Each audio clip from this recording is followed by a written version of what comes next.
during that time, like you weren't even thinking about the show. Nah, I couldn't enjoy it. I couldn't even tell you what song he was singing at that time. I couldn't tell you nothing, bro. Because at this point, I'm thinking about my life. Like, damn, you know, I just seen that shit, and at the same time, I'm still trying to stay afloat. So he tries to continue the song, bro. On Everything I Love. When I kid you not, when the song starts back up, the crowd hypes back up. When I tell you, my right side broke free. Like I'm like you know, I almost fall. So I'm like grabbing the person beside me, like trying not to fall.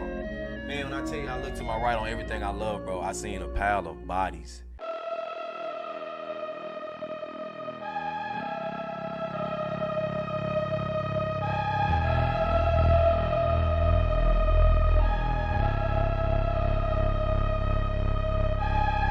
I seen a pile of people laying on top of people. Not just one layer. It was people on top of people, and these people were unconscious. Already, this is within the first 15 minutes of this whole, bro. And when I looked down, the first thing I seen was like, it was a white girl. And she had blonde hair, bro, and her eyes like was just rolling for it. Like she was like trying to come to it.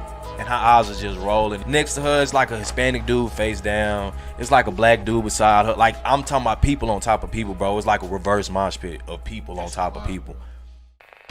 Every generation has its own group of people who march to the beat of a different drummer. In the 50s, it was the beatniks. In the 60s, it was the hippies. Today, it is the punk rockers. Now, I guess we've all seen them at one time or another. The spiked orange hair, the lethal-looking jewelry, lots of leather. This morning, we've invited 5 punk rockers to come here and explain and tell us why they are the way they are. And we'll get started with that in just a moment. Okay, Houston, we've had a problem here. This is Houston. Say again, please. Houston, we've had a problem.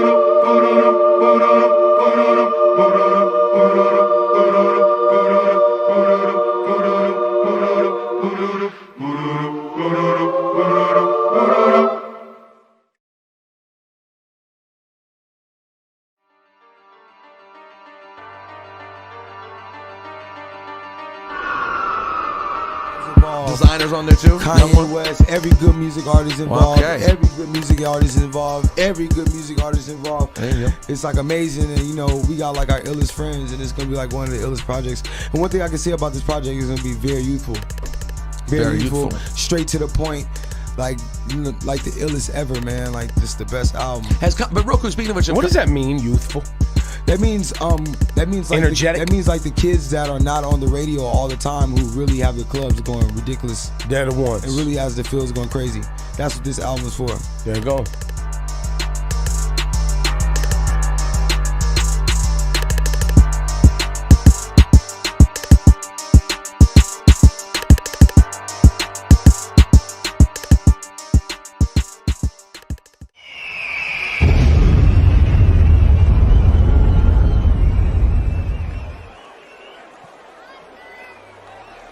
But I just kind of want to like bring alive like the kids and turn them into like animals.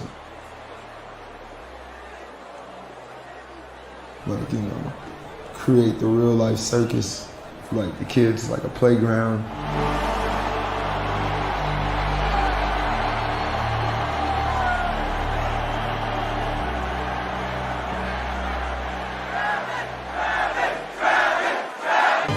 Pick up a discount coupon from Burger King and save $2.50 on your Astroworld ticket.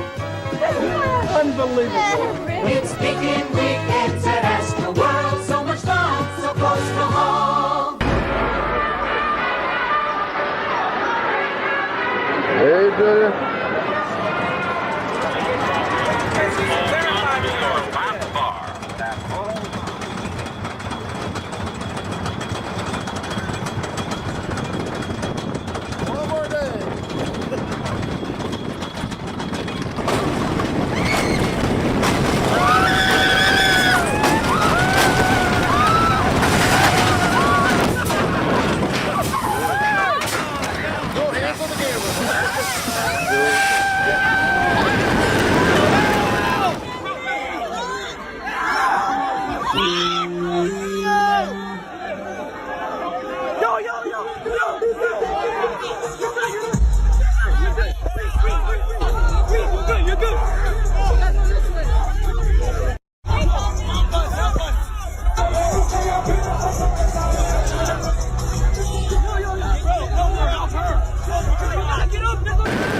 Please welcome Travis Scott. Travis Scott. At Travis Scott's Astroworld. Travis Scott. Travis Scott. Travis Scott. Travis Scott. Travis Scott. Travis Scott.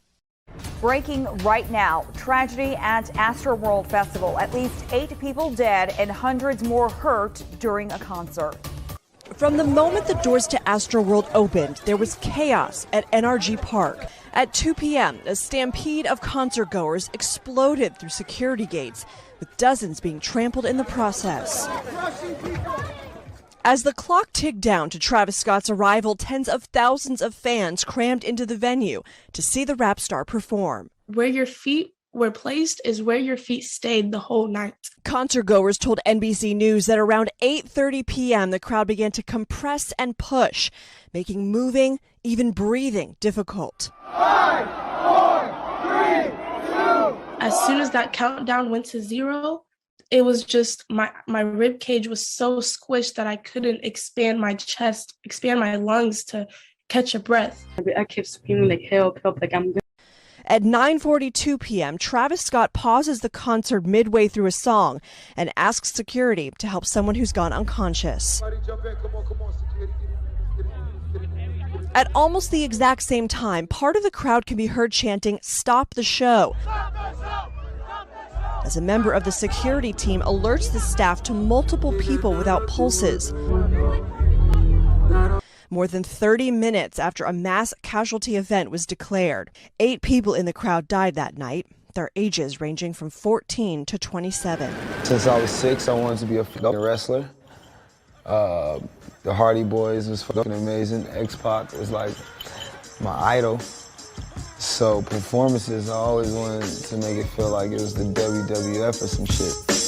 It's all about the rage and just the vibe and expression. Yeah. The raging is pretty amazing, I'll give you that. He says the so-called rage culture has typically been seen with rock bands, but it has been a unique element for Travis Scott since the beginning of his performance career, and it thrives on the chaotic energy at concerts or music festivals. I think for a lot of these fans, when we talk about, rage culture, it's a positive thing for them, We see these fans talking about being in the crowd and, we see a guy on crutches and people injured and talking about, the experience of being in his show. On Monday, Houston Police Chief Troy Finner says he approached Travis Scott and the head of his security to address concerns about public safety and Scott's messaging on social media before Scott's performance on Friday. In 2019, people reportedly rushed those security barricades at Astroworld Festival, similar to what was seen earlier in the day on Friday. I think because not just him, but, any artist that kind of has an audience like that, because they build this culture that's kind of, because there's this culture built on chaos and kind of, frenzy and free for all, when things actually start happening, sometimes those people can't discern what's serious from what's not, We don't be thinking about no sad shit. We just do it for that reason. That's what we do it for. So we want for them to know, that's the reason. This shit ain't about no clothes. This shit ain't about who dressed the best. This ain't no fashion week, nigga. This ain't no for them press, for them release. I don't like interviews. I don't like pictures. I don't like showing my face, man. I just want to go out there, get lit, man, maybe jump off this shit. And one day, when it's time, when the nigga calls me up, it's like, boom. I inspired no fucking billion motherfuckers.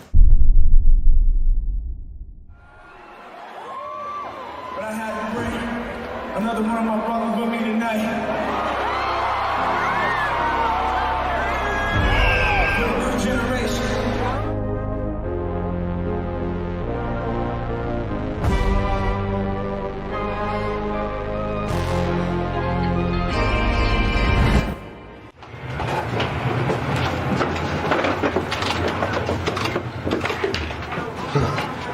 Me and my brother used to share this joint right here. My older brother.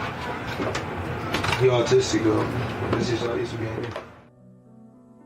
This is Jacques Webster II, born April 30th, 1991, in the South Park neighborhood of Houston, Texas, also known by the names Travis Scott, Cactus Jack, and LaFlame. Insecurity, uncertainty, and instability seemed to form Webster's early life in Houston.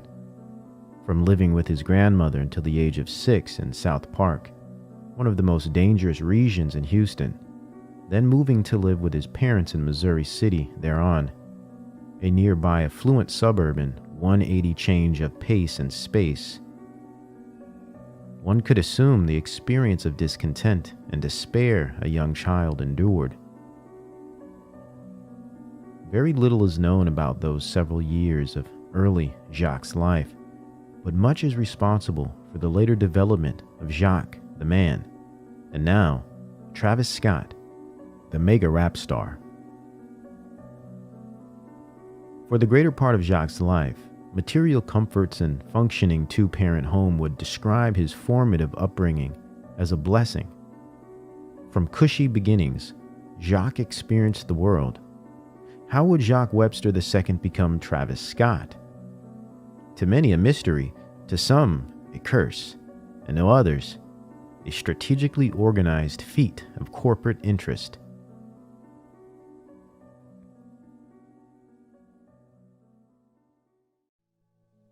Musicality, a blood-borne aspect of Jacques' natural abilities, is described by his father and grandfather, both musicians, passing down a genetic precedent for an ear for sound and the arrangement of beats and rhythm, an overall interest in performance, and a passion towards the basic tenets of entertainment.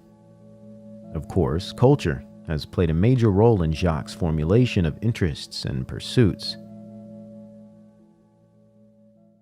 Raised in Houston, a cultural capital and style juggernaut in the world of rap music, Jacques could not have been developed in a more unique and endearingly bizarre place. A thirst for fame and mass influence is an irrational thirst, but something happened over those several developmental years for Jacques that rendered him parched and empty. From his first drum set as a young child to digital equipment and synth waves later on, Jacques would make it a life mission to make it, as it were. Not only would he make it, he would break it. This is the story of how it all happened. Jacques Webster II could easily be any of us. The real question is, who and what is Travis Scott?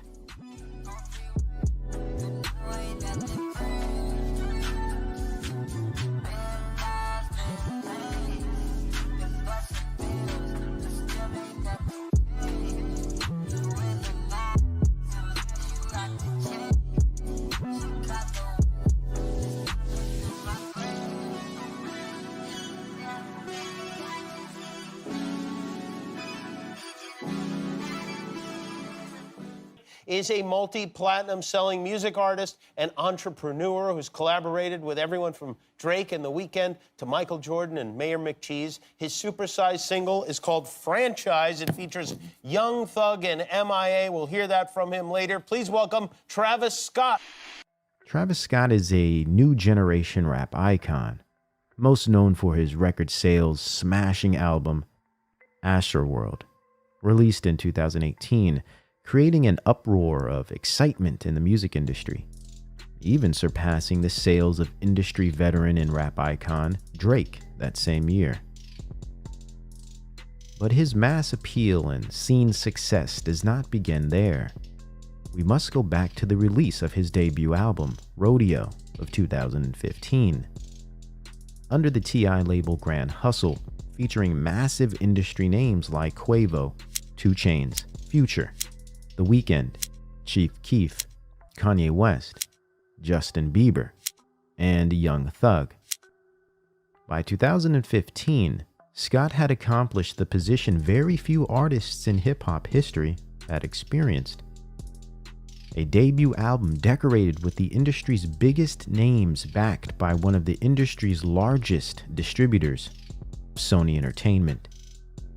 LaFlame had made it.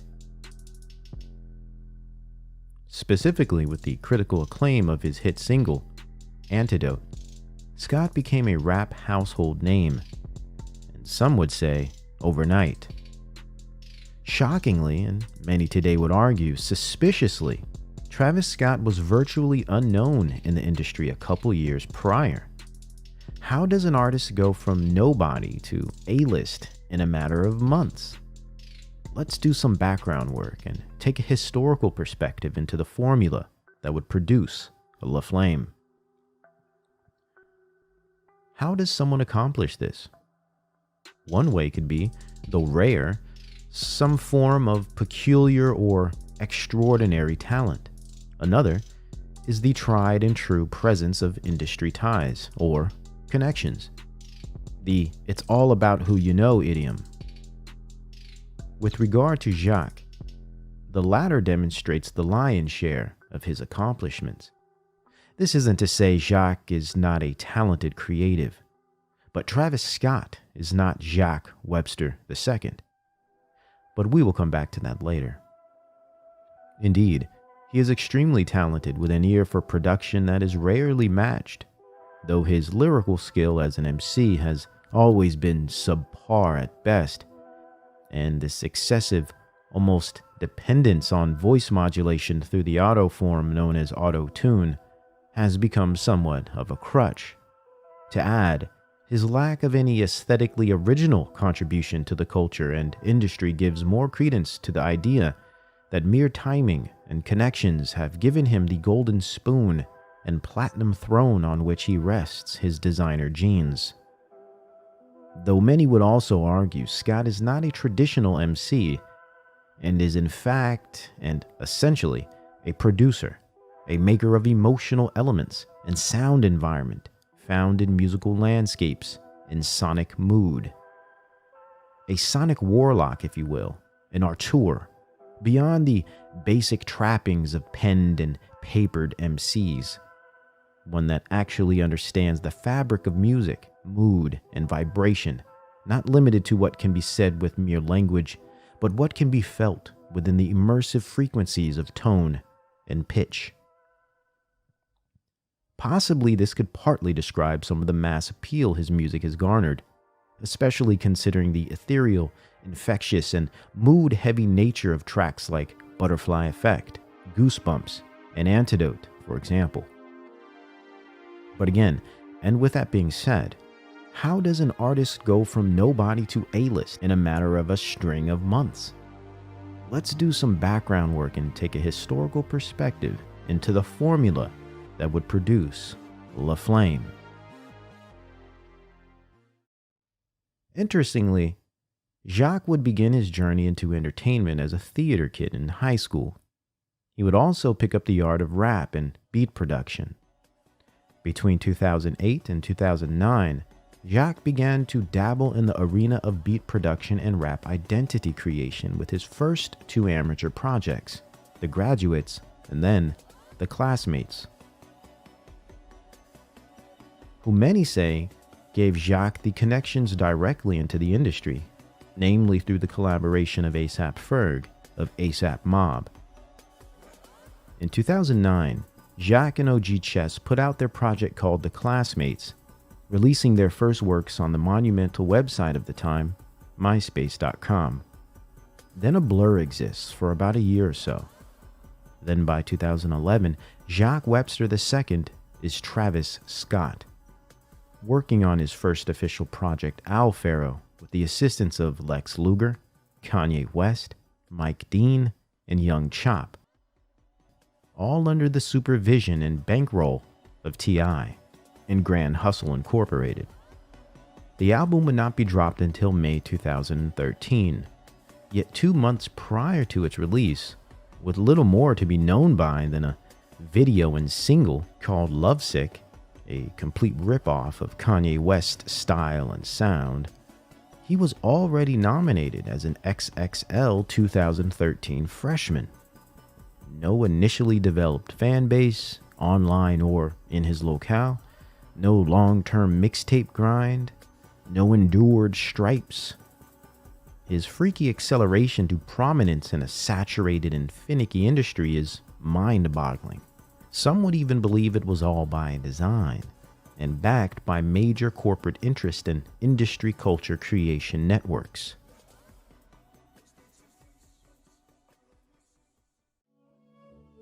When the proper analysis is provided, Travis Scott's rise to ultra fame is openly described by a creative and ambitious yet corporately guided venture and capital, assisted by industry helping hands and the biggest names in the music world. La Flame was the hottest name in hip-hop by 2018. It appeared as if massive armies of fans and ragers were built in a day.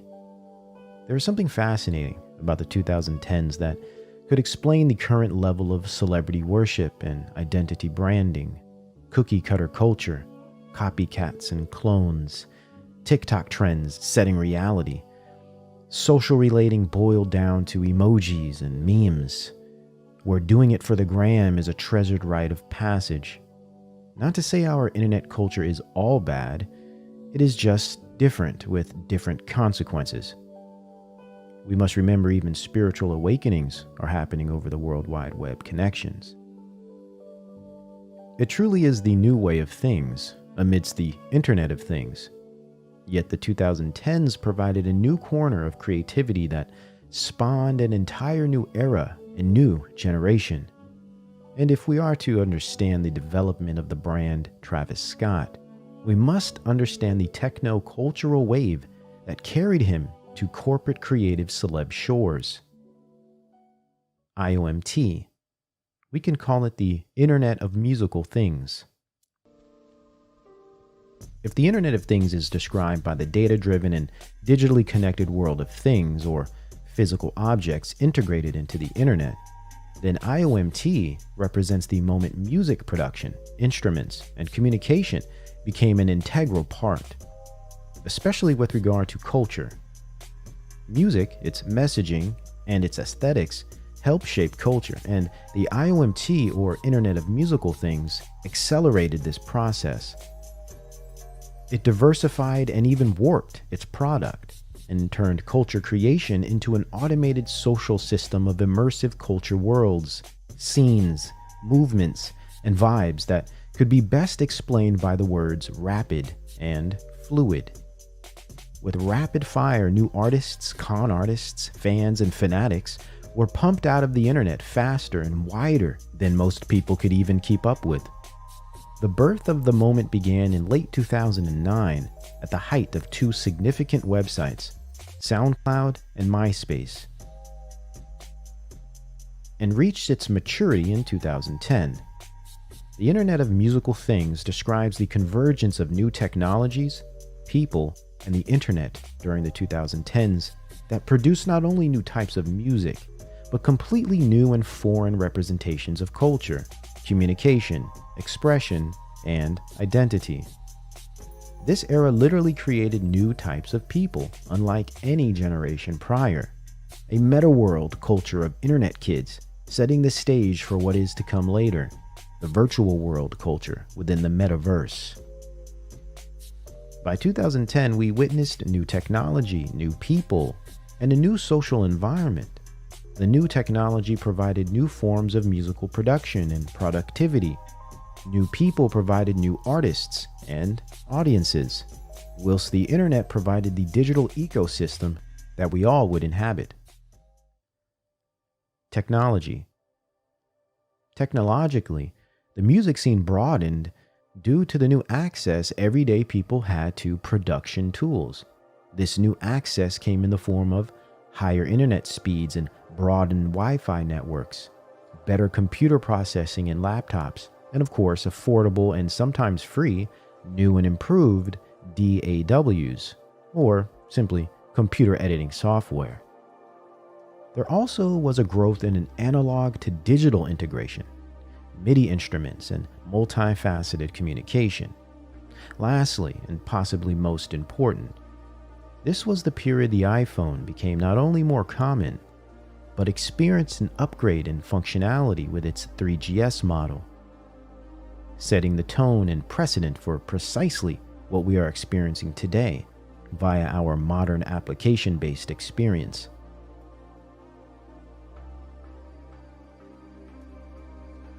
By 2010, you didn't need a big studio with expensive or elaborate equipment, industry connections, or extensive musical talent to produce music, to find samples, or to access massive libraries of sounds. All you needed was time, drive, internet, and a laptop, plus a decent mic, and you could build an audience via simply posting your production instantly on the web.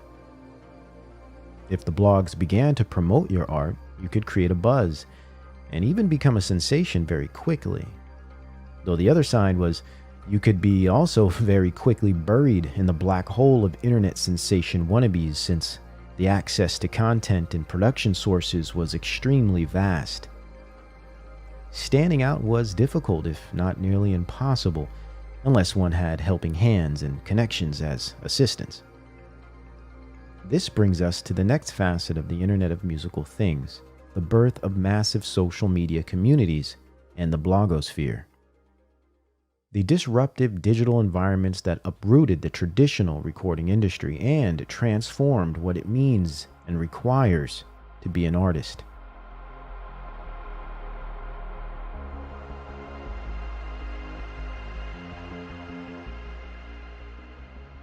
Before there were applications like Instagram and TikTok, there were social media websites like MySpace, Tumblr, and YouTube. Social media provided massive new audiences for creatives, but it also united like-minded people of related interests, echo chambers if you will, globally, instantly, and infinitely.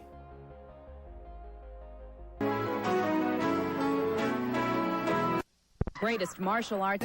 Invite you on a sneak preview tour of Astroworld. A growing number of children are spending more time on computers than they are with their friends and family. It's not uncommon to find children who spend as much as 5-6 hours a day online. As 10 News reporter Leanne Kim shows us, parents are finding it tough to get their kids to sign off. The data-driven information age had caused a cultural and social shift unlike any in the history of human civilization. Between 2010 and 2013, the new digitized cultural ecosystem was born.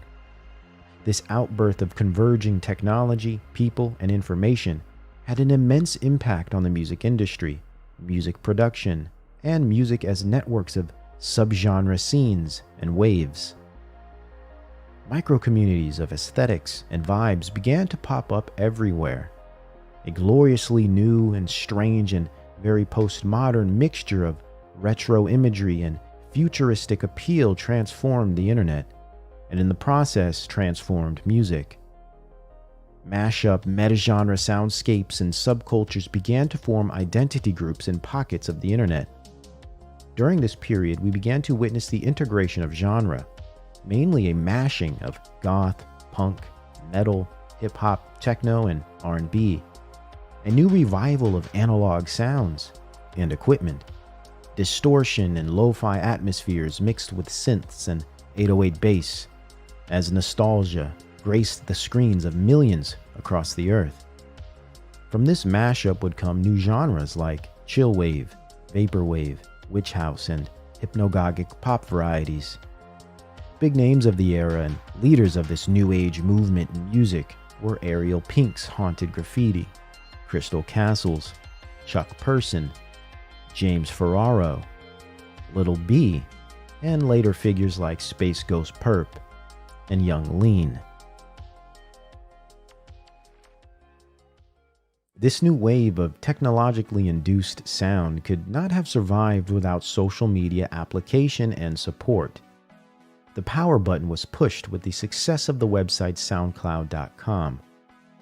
Launched in 2008, SoundCloud amassed 1 million users by 2010, and the rest is history. The site is responsible for launching the careers of some of the most popular musicians today. Others like Bandcamp and Last.fm.com also helped facilitate this burgeoning creative digital renaissance of the 2010s. Once the technology was advanced enough to make anyone and everyone a potential artist, SoundCloud provided the platform that would allow anyone and everyone the opportunity to display their artistic creations to the world. Business has gone from an overwhelmingly physical business 10 years ago, and really that's sort of the cue was the advent of iTunes, which is now 10 years old, to now an overwhelmingly digital business. And what's changed, I think, for us is, digital was always perceived as a threat initially, and it certainly devastated the business. And the business hasn't fully recovered, but it's changed. What we provide, and again, this is where the business has changed somewhat, is we can globalise you very quickly. We can scale you very quickly. But frankly, I won't sign an act now unless they've got some kind of digital footprint. MySpace, Tumblr, YouTube, and later Instagram would provide the social communities that would self-build massive movements and turn nobodies into icons. It is this movement that brought the world artists like Travis Scott. Just add in billion-dollar corporate backing, consecutive blog exposure by big dogs like Earmilk, Ill Roots, and On Smash, and well, you get La Flame.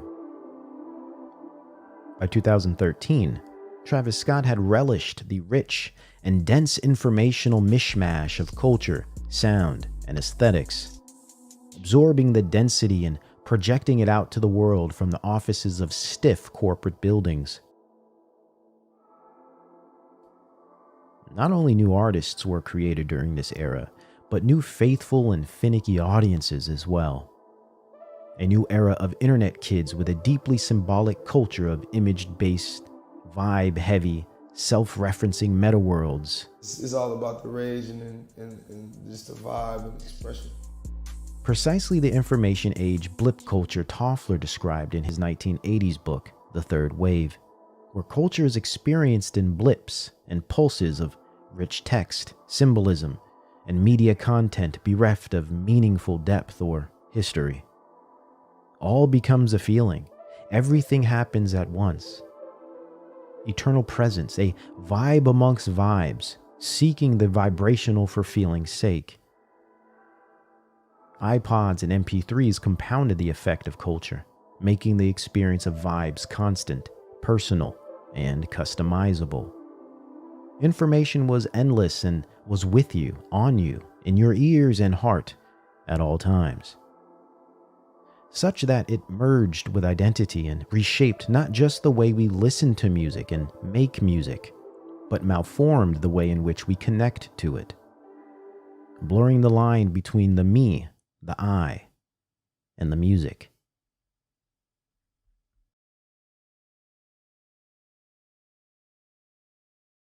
I mean, everybody's into their own thing. Mm-hmm. I mean, there's some people are into heavy metal, some people are into being junior executives. We're into this just because this scene gives you the opportunity to be an individual, and you get to say what you want to say and do what you want to do. And if anyone disagrees with you, they can come up to your face and tell you so. Y'all know this Up for Them is second home, right? This is where the rage Up for Them goes down at.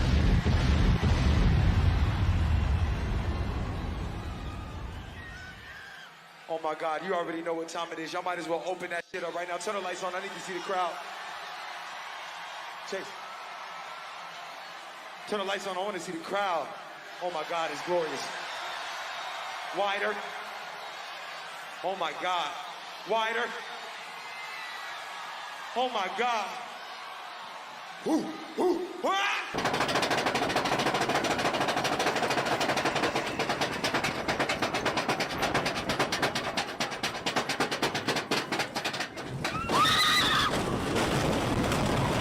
11 News reporter Jeremy Diesel was there tonight for the final ride. He joins us now to tell us about the end. Jeremy. Well, that's right. It took about 2 extra hours to get folks out of the lines for those rides and out of the park. Certainly, Astroworld over the years has been known for all of its thrills and its screams. And on closing day, you can add tears to the list.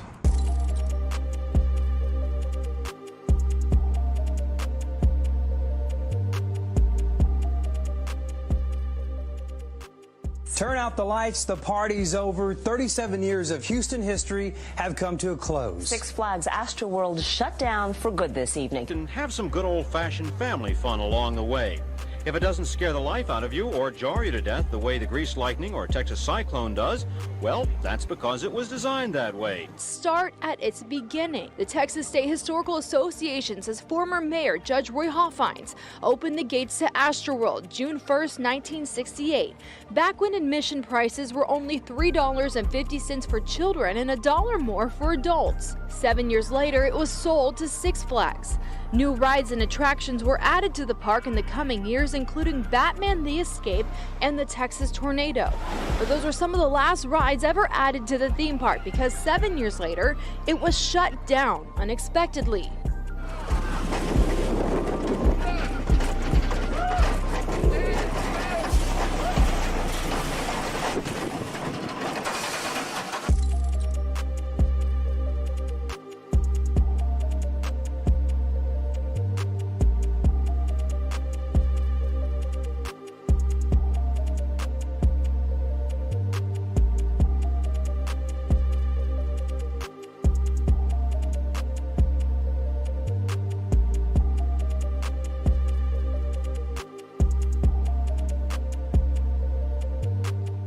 Nostalgia, pleasure and sadness that is caused by remembering something from the past and wishing that you could experience it again.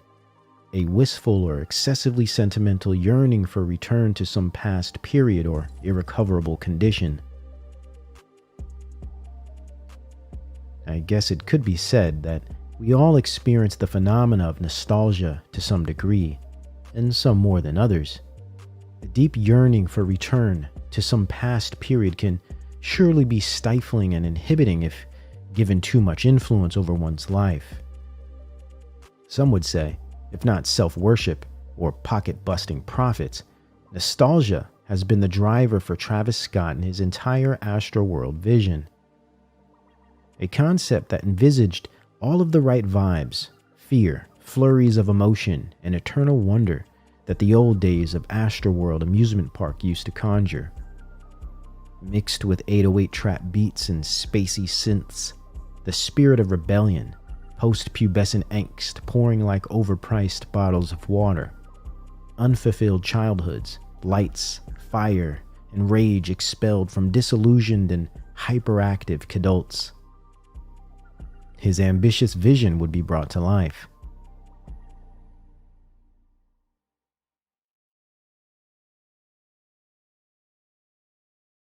There is something about Scott as an entity and entertainer, something about Astroworld the event, that speaks to a deep-seated and specific vein within, stringing together his audience of ragers and fans. They call it vibes.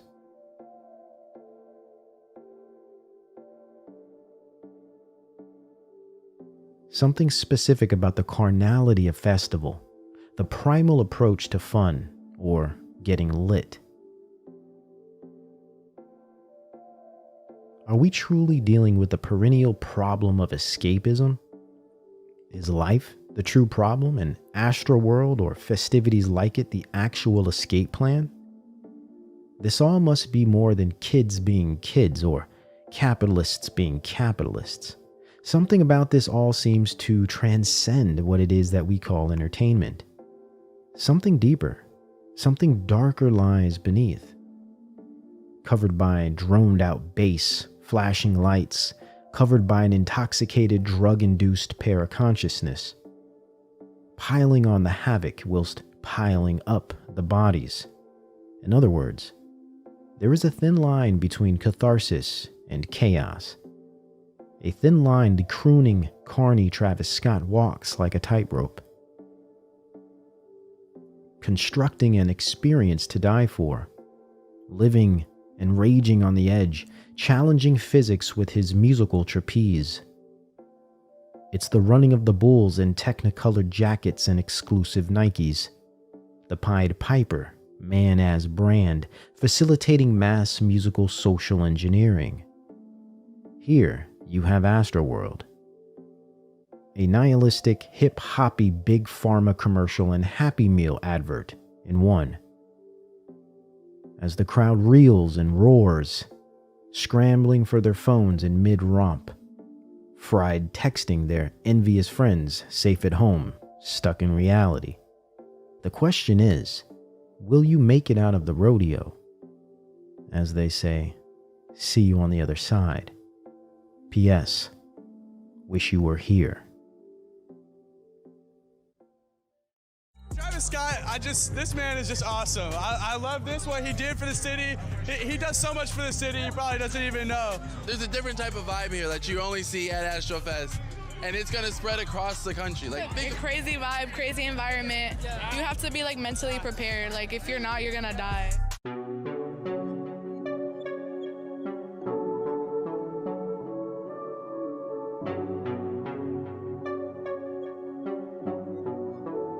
The 2019 event, though a success, was far from safe and free of sustained injuries.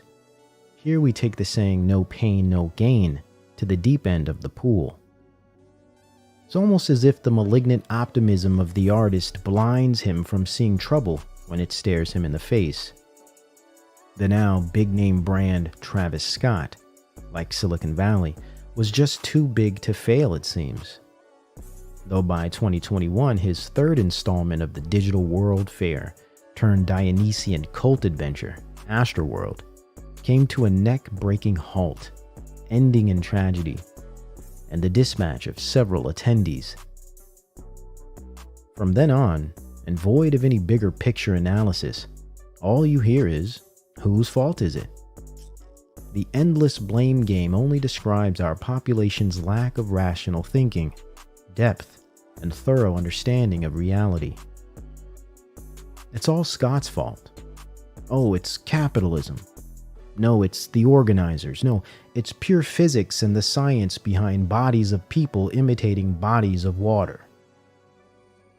Indeed, the truth of the matter is blame is an immature conclusion to pursue when such a mixed context is provided. No one or thing is to blame. It is a confluence of multiple and equally significant factors that create or design unfortunate events like this one. Factors of this world and factors not of this world. Yes, both material and immaterial, temporal and spiritual, physics and metaphysics.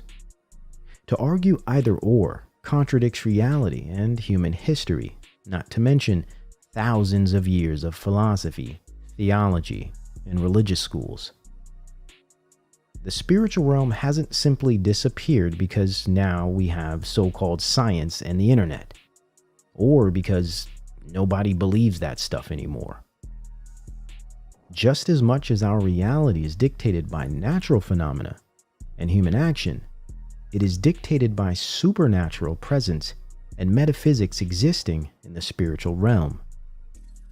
The ignorant do not only fear what they do not know, they deny its existence in lieu of certainty. When what one knows can only be discovered through the senses, what exists beyond the senses does not simply cease to exist. It does not simply end its direct influence on the material world. Ignorant people just choose to ignore it. Hence the term ignorance. Mixing a pathologic childlike nostalgia, occult symbology, rage, and narcissism with this type of ignorance is a recipe for disaster and grounds to create the perfect storm. This perfect storm comprises many elements: dark forces and principalities, moral decay, dissociative culture, greed and conquest, human negligence and incompetence. A true demonstration of designed destruction.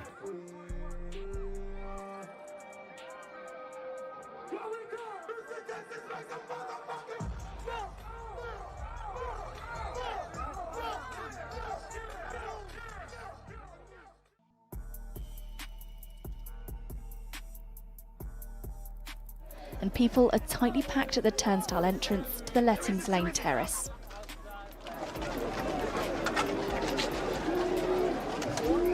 CCTV footage, which was being monitored by police that day, shows how the crowd outside was growing by the minute. Inside, the two centre pens of the terrace were packed, but people were in good spirits. But at 2:40, the first real sign that things were going badly wrong, with a young boy lifted clear from the crush.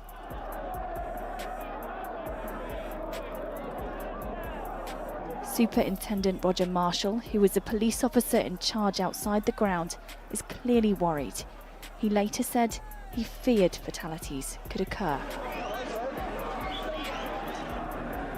Inside, everyone was heading to the jammed centre pens, despite there being plenty of room in the pens at either end of the terrace. 2:52, with the crowds building and kick-off drawing closer, the police made the decision to open the exit gate.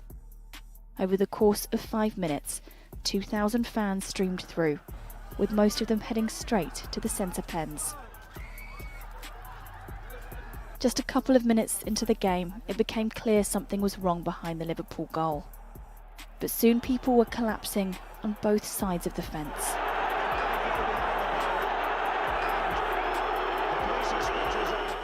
At 6 minutes past 3, police ordered the players off the pitch. But it still seemed they hadn't grasped the scale of the tragedy unfolding before their eyes.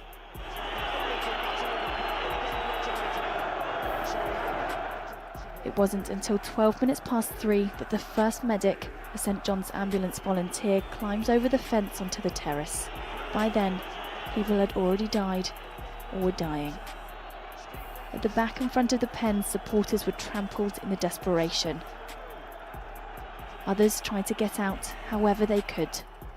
Then, at 16 minutes past 3, the first ambulance arrived pitchside. But that was already too late for 96 fans. Hillsborough Stadium, South Yorkshire, England, April 15th, 1989. FA Cup semi-finals resulted in one of the most devastating crowd crush events in entertainment history. 97 were killed in the what scientists would call progressive crowd collapse. Yeah, you got some people with possible serious injuries. You're going to need some fire rescue units. The images are horrifying. I thought we were going to die. Also described through the physics theory fluid dynamics. According to the publication Futurism, when people are loosely packed in a crowd with fewer than 4 people per square meter, they have room to make and act on their own decisions. But when crowd density rises above 4 people per square meter, and especially to 6 or more, something strange happens. People get pressed together so tightly that they begin to move together as one unit, with waves of pressure and release. In other words, human bodies behave like a fluid. That appears to be what happened at Astroworld on Friday. The problem with the reductive nature of physical and purely materialistic explanations for phenomena is that they do not explain the full understanding of what happens in a given event. It objectively describes what is, yet fails to have the capacity to describe why exactly these dynamics happen as they do. What drives them? What truly is working outside of vague and theoretical explanations that rely on pure physics? The materialist view for reality and the human experience is always half-baked, sterile, and mechanistic. All quantity with zero quality. Try using physics, mathematics, or biology to explain consciousness. Or nostalgia, for that matter. You cannot. Aside from the premature explanations and perspectives we have been given regarding the Astroworld event, and to be sure, these types of events are not necessarily new or freak-like in nature. Many similar events, some worse than others, have occurred over the years. For example, in 1982, the Luzhniki disaster in Moscow football event that left over 100 dead. The Lima, Peru stampede in 1964 that killed hundreds. 2006 Ultra Arena stampede in Manila, Philippines that left 74 deceased. 2010 Phnom Penh stampede in Cambodia, 450 killed. 1988 Monsters of Rock at Castle Donington, 2 dead. 1991 Salt Lake City AC/DC concert, 3 dead. Roskilde Festival, Pearl Jam the year 2000, 9 dead. Woodstock 99, 3 dead with multiple rapes and assaults, adding to the 2 dead at the original Woodstock event in 1969. And possibly the most devastating crowd crush event to date. The 2015 Hajj in Mecca, boasting millions of attendees, left thousands deceased. It is true, too many people, not enough space, will create chaotic environments. We could even simplify this entire tragedy to a massive design flaw on the parts of producers of the event that decided to create a type of celebrity fan deathmatch with cages and exit-free barricades that literally trapped fanatics in survival pits that look more like a new type of Squid Game than a music festival. Who knows, maybe this whole thing was some creepy, hostile vibed out game of death put on by the mega rich, hedging bets on which rager could forge the best escape plan and make it to the other side. But that would be crazy, right? Though deaths of this nature, or of any nature for that matter, are unfortunate and produce grief in loved ones and survivors. But something stands out about the Astroworld event, something outside of the basic crushing of fans in a sea of maddened ragers. There is a bigger picture painted outside of the deaths and the event in general. A bigger picture that displays the ill condition and dissociative state of our digital generation, the rabid appetite of our corporate music industry, and most importantly, the demonic nihilism and hedonism that rots our culture from its insides like a cancer. This is truly no longer entertainment and goes far beyond the music. It even goes far beyond the deadly design of the festival. If no one were to expire at this event, it would have been just as dark, morbid, spiritually and culturally destructive. The messaging and symbolism alone is disastrous. All it needed was the perfect storm to place enough souls on the altar of fame and glory. Wow. Okay.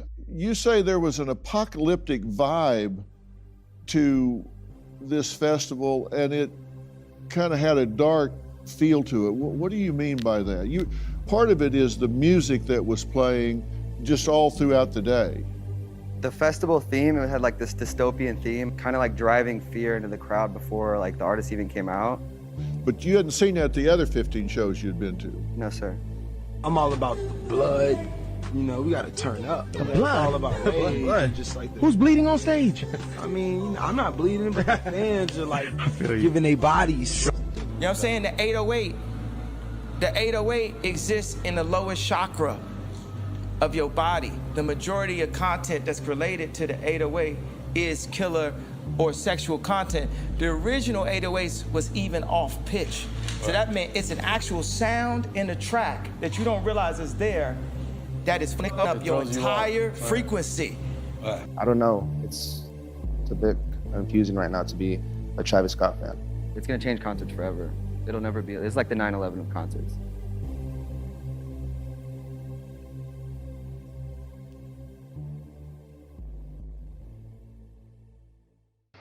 Hocus pocus, mumbo jumbo, black magic. Rex, do you believe in evil? As an idea.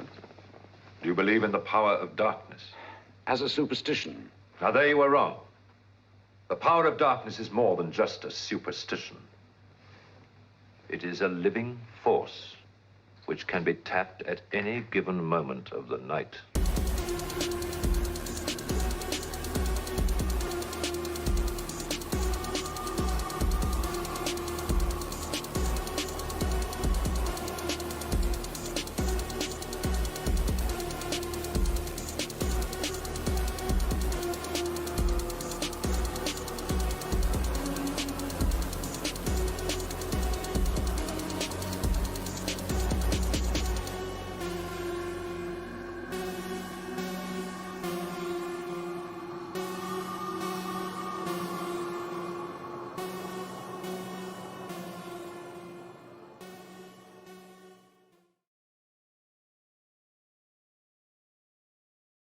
Creator of the event, Travis Scott. Our Zach Tawatari is there with how the first night of the two-day event is going. Zach. Just when you think this festival can't get any bigger, it takes things to another level. But that's what Astroworld is all about. From the music to the festivities, fans say they're getting everything they expected and then some. This world is like walking into another world. Travis Scott is the GOAT. Astroworld, Houston native Travis Scott's fantasy. What's this, bro? Come to life. From the carnival to the music to fashion that speaks volumes on its own. I definitely wanted to stand out without doing like too much. I don't know, y'all tell me, is this too much? A Ferris wheel, games, and huge lines. I'm pretty sure everyone in this line expected it to be. Set the stage for the performances that headline their tickets. I'm super excited for SZA. Festival goers like Jasmine Barajas have made it to all three Astroworlds. Just for the atmosphere. She's proud that Scott brought the event to his hometown, which has had charitable events in the week leading up to the festival. He's done so much, and especially for the community. And to have Astroworld back this year after it was postponed because of COVID in 2020 is a dream come true for these fans. Be in this environment again, it's been hard, just like being stuck in the house. An experience summed up in one word. Unforgettable. That's definitely the best word I could put is unforgettable. And Astroworld continues tomorrow. These fans seemingly can't get enough. Can't get enough.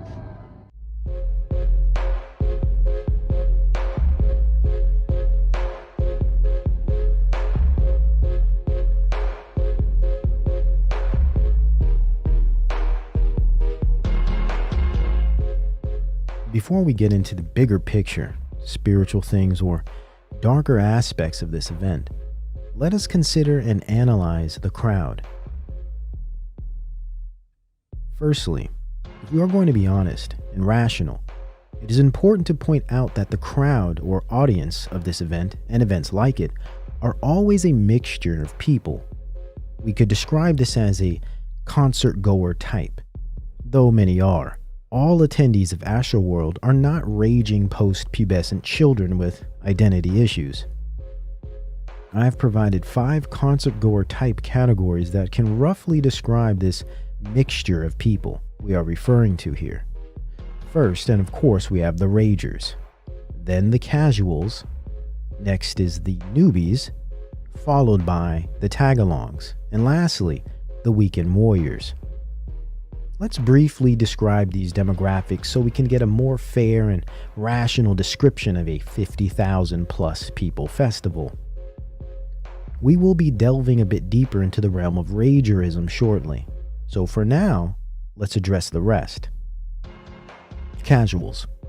Casuals can be looked at as your basic garden variety concert goer, one that frequents shows and events rather detached from fandom scene obsessions. Usually more diverse in their choices of music, superficial in their approach, and tend to just enjoy the vibes and sociality of festivals. Typically abuses substances as a standard, but not in all cases, of course. Casuals make up a significant portion of events, usually the followers of trends, mainstream social media culture, progressive politics, and tend to use the term lit more than what would seem reasonable. Casuals are rarely die-hard fans, or fans at all in many cases. They are fully literate in festivalese. They tend to enjoy music of all kinds, and festivals provide an amusement park of experience that adds color to their life palette. Casuals are the most diverse group of all categories. The counterpart to the casual, and one we have left out for analysis here, is the pro. Though they are similar, the main difference between the two is that the pro is much more in touch with the intricacies of the music, bands, and mass event culture. They are much more likely to be full-bodied fans and in some cases fanatics. Newbies. Newbies are either first-timers or green, wet behind the ears, and inexperienced when it comes to mass events. This is the most vulnerable group. When in large number, they can create many problems due to their ignorance, fear, or overzealous nature. Overdoses, overreactions, fights, bad trips, and getting lost and afraid can be commonplace with this group. Tagalongs and weekend warriors. Tagalongs are usually first-timers that accompany casuals and do not really care to be there. They came out of pity or beg their way there so they can post live updates on Instagram. They are the most detached and inexperienced group in many cases, but not all. Some could argue, and rightly so, that this is actually the most diverse group that exists. Weekend warriors are the most rational and responsible group, aside from the pro, of course. Weekend warriors also tend to be in the older bracket of events demographics. With that being said, they tend to be the most responsible and sometimes the most experienced subgroup. Due to their relatively older age, this group tends to have a veteran status when it comes to live events. They typically have demanding careers and schedules that afford them the weekends only to unload or release built-up tension. Massive festivals provide the perfect catharsis, a respite of sorts, a breakup of the monotony career and family life can bring. Though catharsis is an aspect of mass events for all groups, the weekend warrior experiences a state of satisfaction and appreciation that is unknown to the rest, and unique unto himself. As a rule, ragers tend to be the most immature and disturbed category. Casuals and newbies tend to be the most superficial, whilst weekend warriors and tagalongs tend to be the most rational. We must remember that these categories are theoretical and rough estimations of concert-goer demographics and are by no means exhaustive, and they will always, in every case, have exception and contradiction, similar to life itself. Even though it's like you're revolting against something, perhaps, there still is a conformity. You can see that you all basically have things in common. You do look alike. How can you say that it's an individual expression? Ironically, as you will see in many scenes that claim a unique sense of individuality, they are often mere followers of mass trends and display rich examples of conformity in appearance and belief system. Discussing the demographics of a crowd is important because it reminds us that crowds are more than an entity or mass. They are collectives of subgroups and individuals and cannot always be treated as a singular thing. Yet the problem we arrive at is when numbers increase, the individuality of people decrease, and the group begins to behave like the thing we attempt to separate it from. A mass entity, a body of water for instance, or a dark egregore.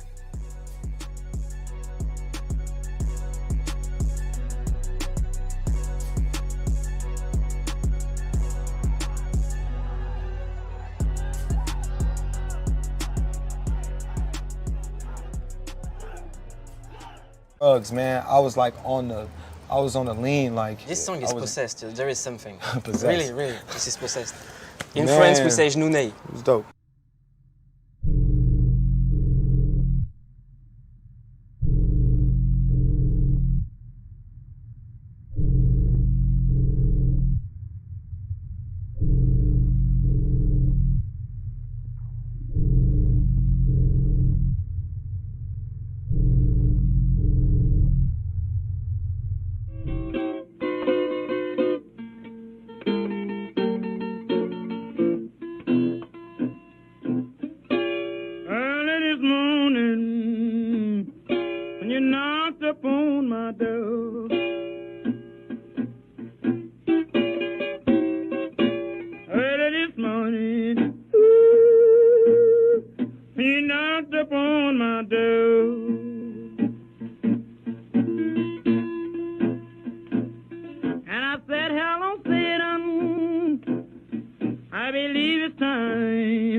Was walking side by side.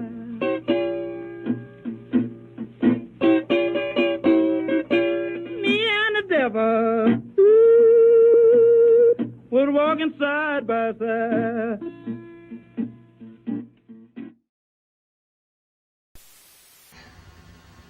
What's the hardest thing about being LaFlame? Keeping up with all the ember. You gotta be super talented to keep up with the ember, or you will get burnt. The flame will turn on your ass if you ain't ready. You said you're a man of God, and when I even said that, they say your music is satanic, I saw the face that you made. Where do you think that even comes from? Travis Scott is satanic, Travis Scott is I just demonic. think it's just things people collect, people look at the internet and they just collect and they look at things and they look at visuals and, you have all these theorists and people just thinking they're looking at visuals and don't understand, just the idea of like what art may be or what you're trying to do, they're just making up your own message. Now, the question is, are we rock and roll? And I say you're goddamn right, we rock and roll. See, rock and roll is not an instrument. Rock and roll is not even a style of music. Rock and roll is a spirit. It's a spirit. It's been going since the blues, jazz, bebop, soul, R&B, rock and roll, heavy metal, punk rock, and yes, hip hop. And what connects us all is that spirit. That's what connects us all, that spirit.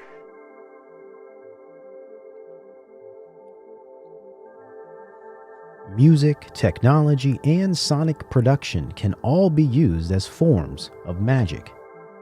Indigenous chanting, drumming, the Beatles' use of thelema arts and backmasking, or Jack Parsons and his jet propulsion lab that eventually spawned the formation of NASA are three basic examples that can attest to this fact. According to Arthur C. Lehman, magic is a ritual practice believed to compel the supernatural to act in a desired way that controls events in nature. Key words for our discussion are compel, control, and supernatural.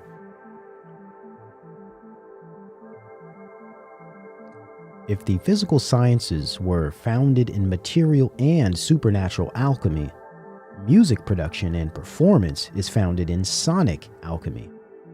As the magician aims to manipulate physical reality through metaphysical means of control, the musician does the same, yet controls the physical audience through manipulation of sonics or sounds. This is where the artist aims to create a certain type of experience, preconceived for the audience. He seeks to compel and control his audience through supernatural means. The artist becomes a type of demigod and gateway, a stage set for evocation and invocation. The audience's behavior is a manifestation of his will. This is accomplished by way of ritual and audience idolatry. Debauchery seems to be an underlying theme and shared interest of the audience at Astrofest, a Dionysian cult of the 21st century. These fights that break out in the places, in the clubs that the bands are playing at, does the music motivate all of that? This is accomplished by way of ritual and audience idolatry. But there exists also a scientific explanation. Here we can see how crowds may also be used for experimentation in the sciences. We can call it psychoacoustic experimentation in a controlled environment, also known as a music festival or a concert. What the heck is psychoacoustics? What is psychoacoustics?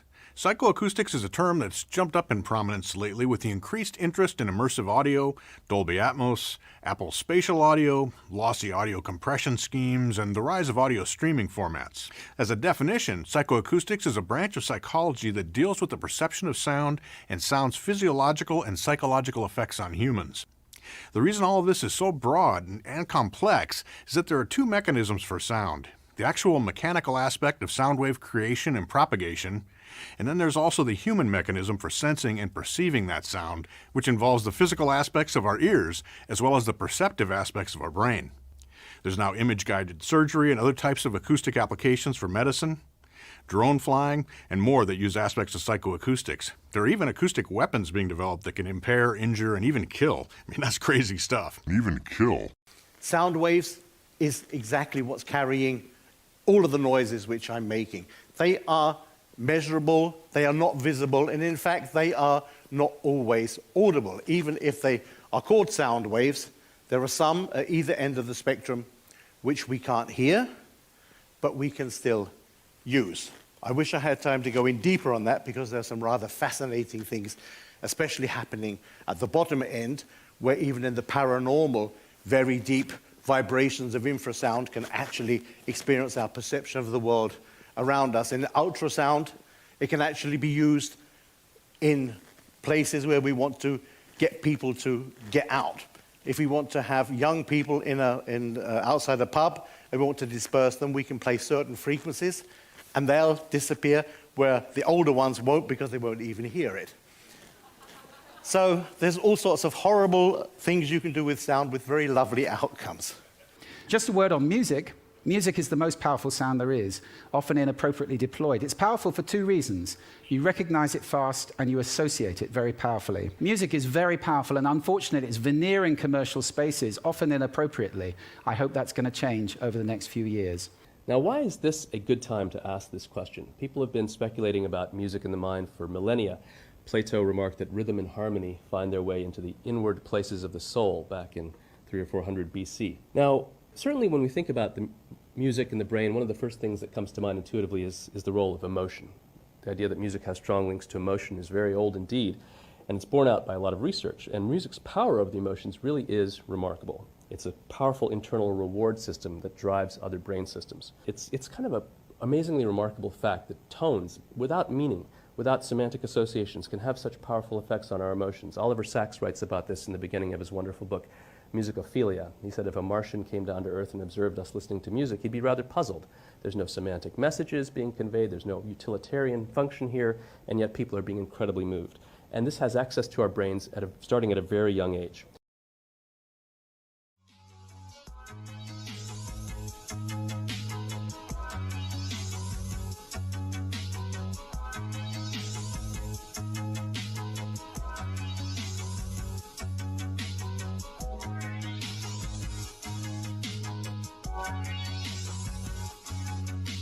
Still wasn't what we were after, and we were almost at the point of giving up when we said, well, we'll try one more, we'll try 5. And when we tried 5 frequencies, we nearly jumped up in the air because it actually happened. The stuff that we had on the plate literally blew off the plate. So what we did then was to put a plastic, which we thought we could bind and hold together, and we put this plastic on the plate, and sure enough, it formed itself up into a form defying the pull of gravity and started to form up into a holistic form and shape, 3-dimensional. This is what we needed, this is what we wanted, because this is the basic sort of formulative structure of shape and form in the human body. So we were really onto something there. So, in a way, then the sound creates the form. The sound will create the form and will hold it for just as long as you want it to hold. But if you change that frequency, then it will, if you want to use a word, you will have mutation. You will change the shape. So therefore it is again correct to say, scientific fact, that as the sound, so the shape and the form. So there basically we conclude from that the human body in the form in which we see it is held in that formulative pattern and structure wholly and solely by the sound it contains and makes. Man, we're selectively putting together a new sound to test sound waves. We create this music, man, with like light shows, man. The people, it's like an experience. Like those sounds, like are supposed to like control the atmosphere. The atmosphere. Are you super satisfied that now, like, you are fully an entity? You're out there now. Man, it makes me so happy. Point blank, period. South by Southwest, it's a lot of people that I seen in South by Southwest, but nobody parted him off of the crowd like Travis Scott. He parted the crowd like Moses. Impeccable. I mean, speak on your stage show for a minute. Like, you know, I just try to like really bring the music alive. We had a discussion about people in the front row. Now I know it might be harsh because there's real niggas raging back there in that pit. And you might be getting squished. But if you're a fucking rager, you don't let them squish you. You make a fucking room. Say hell yeah! Say hell yeah! The Rager spirit is the perfect asset to chaos magic because it thrives on the extremes, the dark, and the volatile. We mustn't forget that concerts are purely spiritual in that they work mainly on frequencies of tone, volume, and pitch of the sonics, symbol, signal, and messaging of the artist, impact of light and temperature on the body and mind, mixed with energy transfer between the altar or idol and its audience. Yeah, like, you know, I've always feel like I have a connection with my fans, you know, through the music. I feel like when they come to see me, it's not just like, oh, they come in it's like a connection. You could add the consumption of spirits and libation and drugs to this potion. It would not be incorrect, nor an overstatement, to consider all music performances ritualistic experiences. Therefore, all events display a spirit form of their own. But all music experiences are not the same and differ widely in many cases. An example of differing behaviors of spirit would be contrasting the rager energy of a Scott concert to the Barbie energy of a Minaj concert, or Beyonce fans. Another polarizing example would be contrasting equally disturbed and entranced, though less demented, Playboy Cardi fans to, say, the cult audience of a Taylor Swift. Though they all may differ in nature of spirit, they all share an encapsulating fact. They all present celebrity worship, hive-mindedness, and idolatry. It's all about the rage and just the vibe and expression. It's a spirit. But what seems to set ragers apart from the rest is an antisocial behavioral element, a dark spirit of rebellion and misanthropy, a sociopathic twinge that can be discovered strung along the extensive catalog of Scott's musical career. I'm a rager, Mom. I can't help it.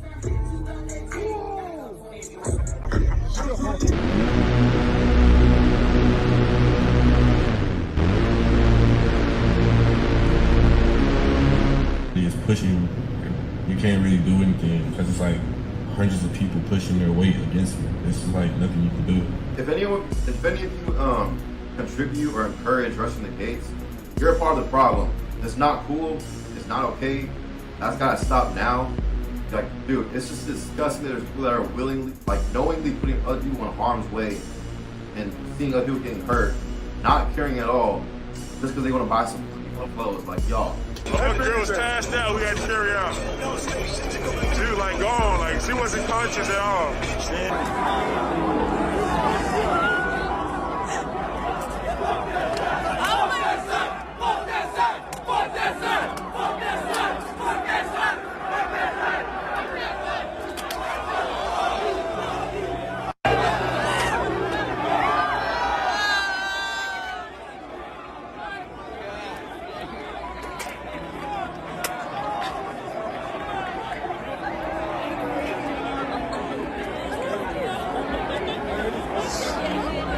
People were legitimately trying to mosh pit to anything. Like, they weren't giving these crowds to get hectic, and they don't respect women. They just don't at all. And that's the one thing I hate, is because I could see it all. And it was quick. I'm talking, guys, under a minute to 2 minutes maybe. This is how quick it was that you just start seeing people just falling. And nobody was helping them up. You know, you could hear people try to help, push back, move, like people, you know, people are like, hold on, something's on the ground and stuff, but, you know, again, you're at a concert, it's loud, there's smoke, fire, you know, it's in the air, it's dark, it's light, like, it's so crazy, there's so much going on that, like, you know, anybody's plea for help that was falling, like, you kind of did disregard it, you didn't hear them, you didn't see them.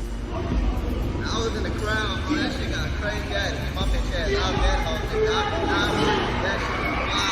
This year, all the stuff that you bought, that people bought, or anything that fell on the ground was getting thrown.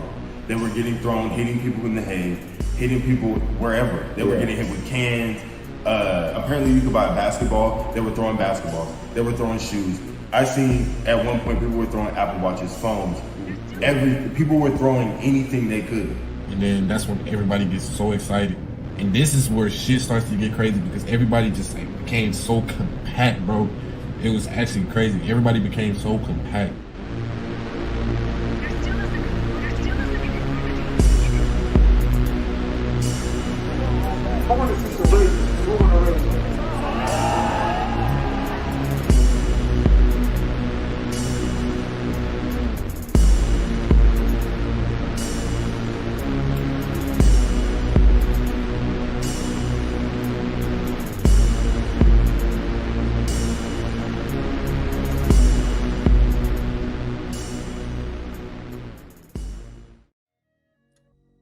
Essentially, the physical rage is founded in an emotional split.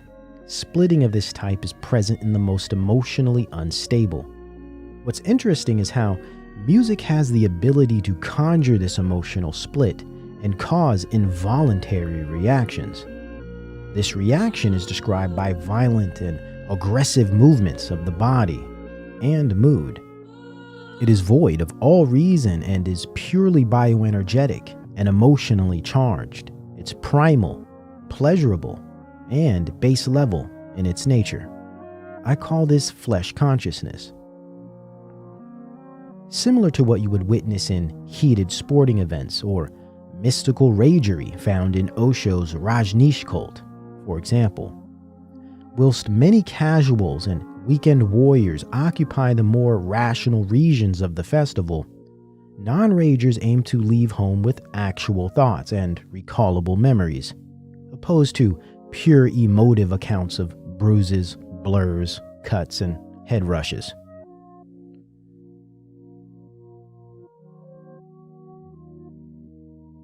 The rager lacks maturity and rationality and is defined by debauchery. Though all categories can display this pattern of behavior, and many do.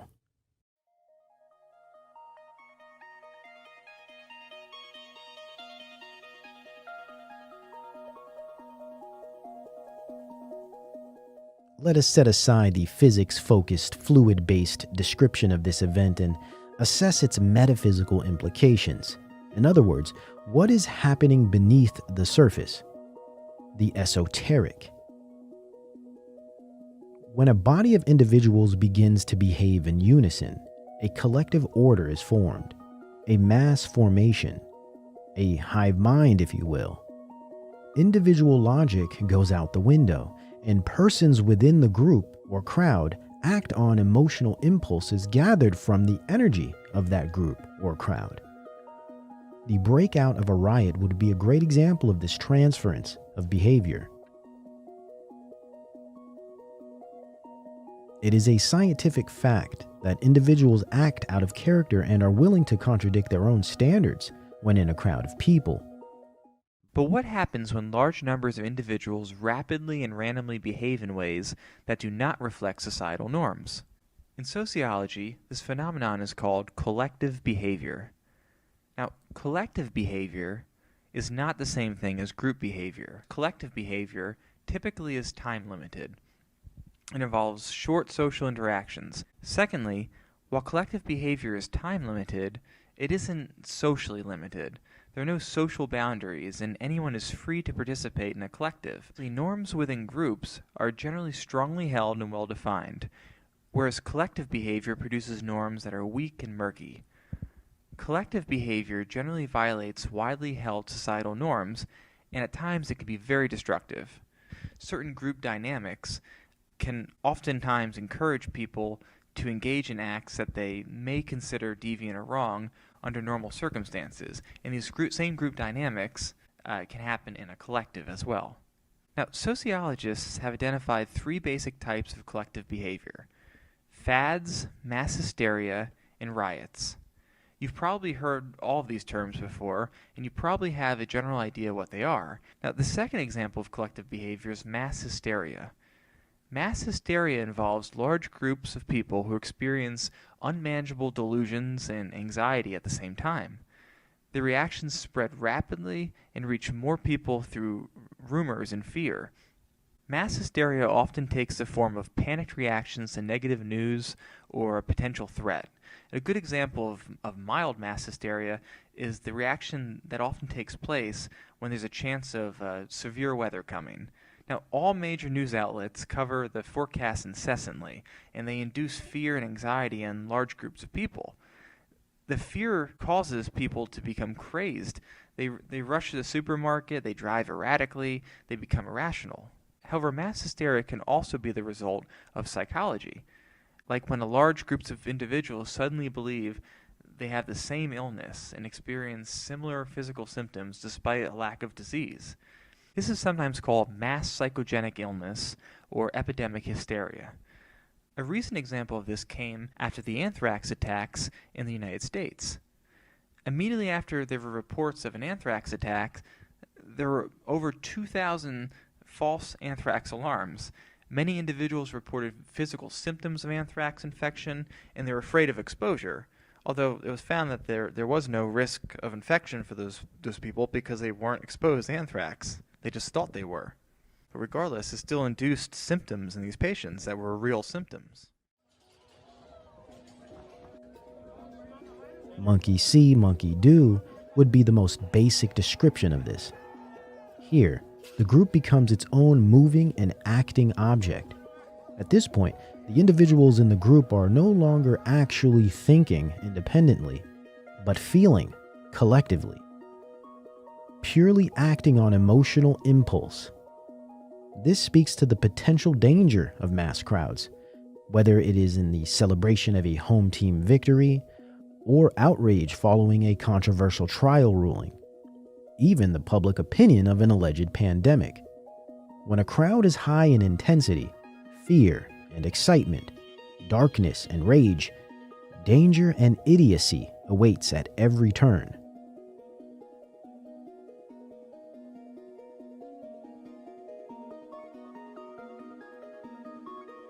This collective behavior is extremely powerful and can be looked at as a spirit form, a mass vibration that moves on its own, a mimetic. This can also be considered a type of egregore, an occult concept representing a distinct non-physical entity that arises from a collective group of people. What is an egregore, and why is it important to recognize these powerful forces or even entities that really shape our lives? An egregore is a thought form, but it is a collective thought form. And it is really a social control mechanism. It's a collective mindset. It's the collective unconscious that Jung speaks about. So when you go to work and they talk about corporate culture, that would be an egregore. This spiritual entity therefore becomes the guide of the crowd. Some call it energy, a frequency, a vibe, but more accurate of a term is spirit.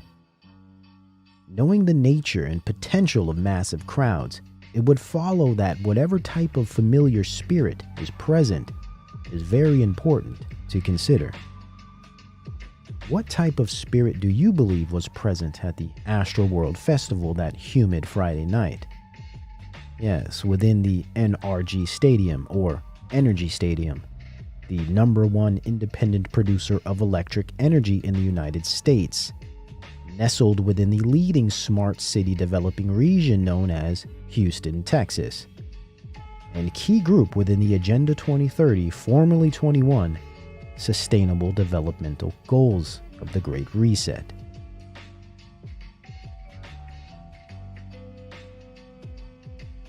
Raging is just a, they have a textbook, definition, but, in concerts, we've grown it to be just an experience of having fun. It's about just letting go and having fun, help others, love each other. Love each other. Now we must address the rager and its key role in forming the foundation of this spirit form. Of most significance when regarding vibe and energy of Travis Scott concerts, the rager spirit is that which defines its behavior and potency. When one thinks of Astroworld, psychological association immediately directs us to the concept of raging. One rager at a time. Hey, yo, I won't get on stage if y'all don't obey orders. Get down. The rager narcissistically tends to seek a gut-wrenching and clothing-drenching experience at the expense of others, under the guise of creating a loving and positive environment. In an upside-down world, that which is good is bad, and bad is always good.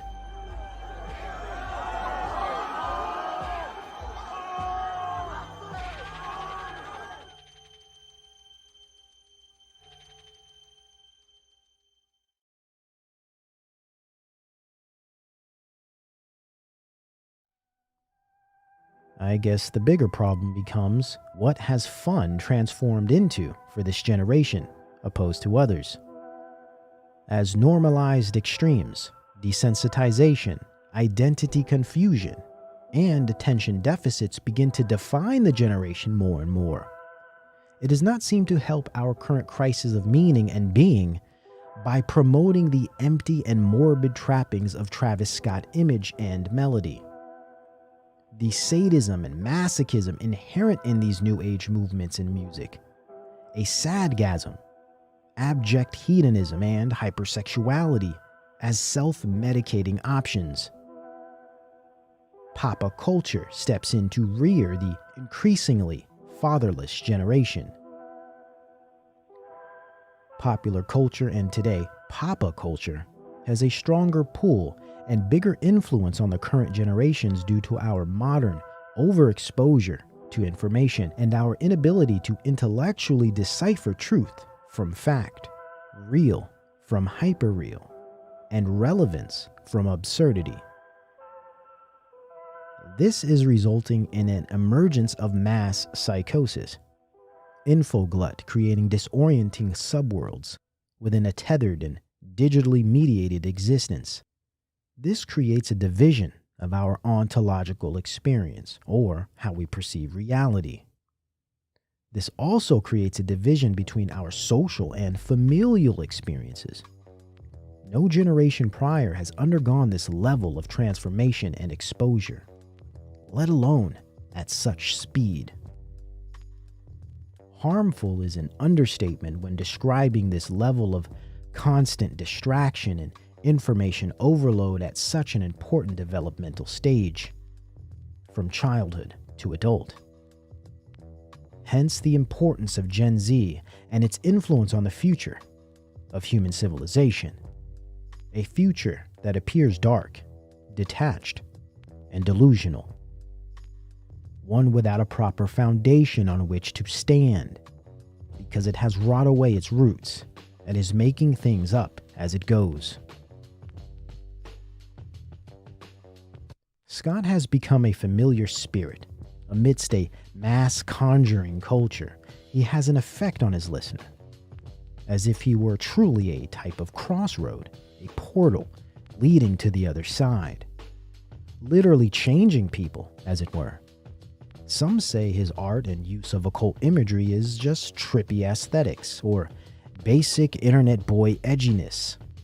Yes, this might be objectively true, but this is short-sighted when one understands the nature of the occult world. Symbology is not just art for visual effect. Symbology is an optical language, a form of hidden communication. His music, a spell on the young. His message, a death note, a weapon of mass distraction, a soul-harvesting entity, Is he a type of software? Given he has no real voice, no real personality, no real connection to his fans outside of concepts and merchandise. He is simply enjoyed like any other video game or AI program. I'm feeling devious. You're looking glamorous. Let's get mischievous and polyamorous. Wine and women and wonderful vices. Welcome to the cult of Dionysus. The god of wine and winemaking, passion and fertility, music and dance, Dionysus represented the spontaneous and unrestrained aspects of human experience. Known as Eleutherius, the liberator, Dionysus produced euphoric states that freed his followers from both the constraints of society and their own inhibitions. Wherever music inspired dance, wherever wine led to revelry, wherever religion sparked ecstasy, Dionysus was thought to be at work. What's going on in your head when you're on stage? What's up? Chaos, man. Now the Dionysian shatters. Dionysos is the energy that shatters in order to bring forth. Anything that is going to be created involves the shattering of what was there before it. Creativity is a shattering business. Chaos, man. I be just seeing like the extreme. I just be, man, just seeing like a congregation or just like a group of like people, like individuals, whether young, old, middle age, just seeing them be able for like, what, 15 minutes, 30 minutes, however much time I got, you know, lose their fucking mind, man, to some music. That's like the best feeling ever. It's like better than any drug, like any piece of, like any like friendship, anything you got. That right there is like the best thing. It's like you saving somebody's life for like 40 minutes. Experiencing Dionysian worship was intensely personal. Ecstasis, we get the word ecstasy from it. It means to stand outside of oneself, to be in the presence of a god. Dionysian worship was particular in this, in that worshippers, participants, stood outside of themselves and were in the presence of the god. He was there for them, with them, in their presence. And so it was an intensely personal experience that dissolved all other forms of identity that a person might have, the ties that bind.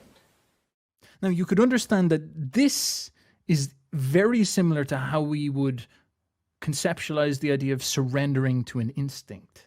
You lose your ego, you lose your sense. You see a beautiful girl and you get this big kick of lust that comes from your body. It's not your ego, it's not your mind that's making that. It's not like you conceptualize lust right there and then. It's something that's deep inside of you, that's primitive, that comes up and grabs your mind.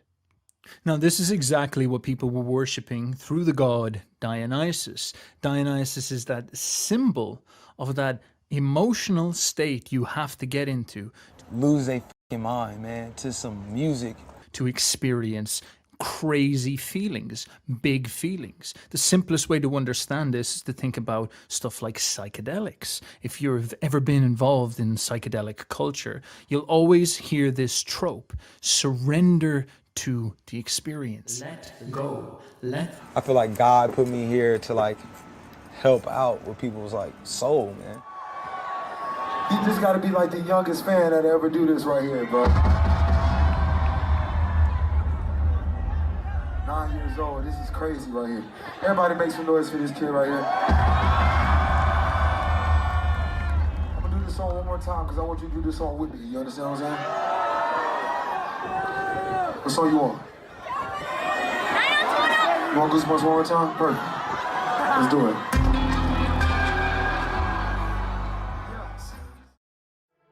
Unfortunately, Scott is a role model in the lives of many. This all is truly much more than entertainment. Youth require guidance. They lack an experienced and consistent frame to work from and see themselves in the world for what they truly are. They have no real metric to calculate, figure, or decipher what values are proper adequate for living, and good for life. Scott fills this hole with the witch's brew and provides them a crooked frame through which to see the world. This way, he is in fact a soul snatcher, not a soul saver. Darkness covers the populations.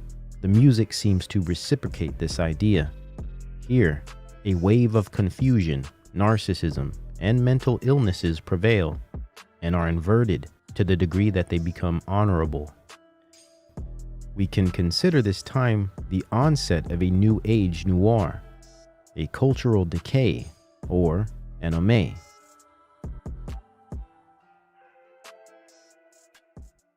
New Age Noir. Mystic, esoteric, and occult New Age concepts, which are promoted to primarily black and urban youth. Also, a style or genre of New Age marked by a mood of pessimism, fatalism, and menace. As a result, powers and principalities gain control of the hearts and minds of men. In lieu of anything meaningful, good, or worthwhile, the present moment is emphasized, and the most base level appetites become the prime focus in life.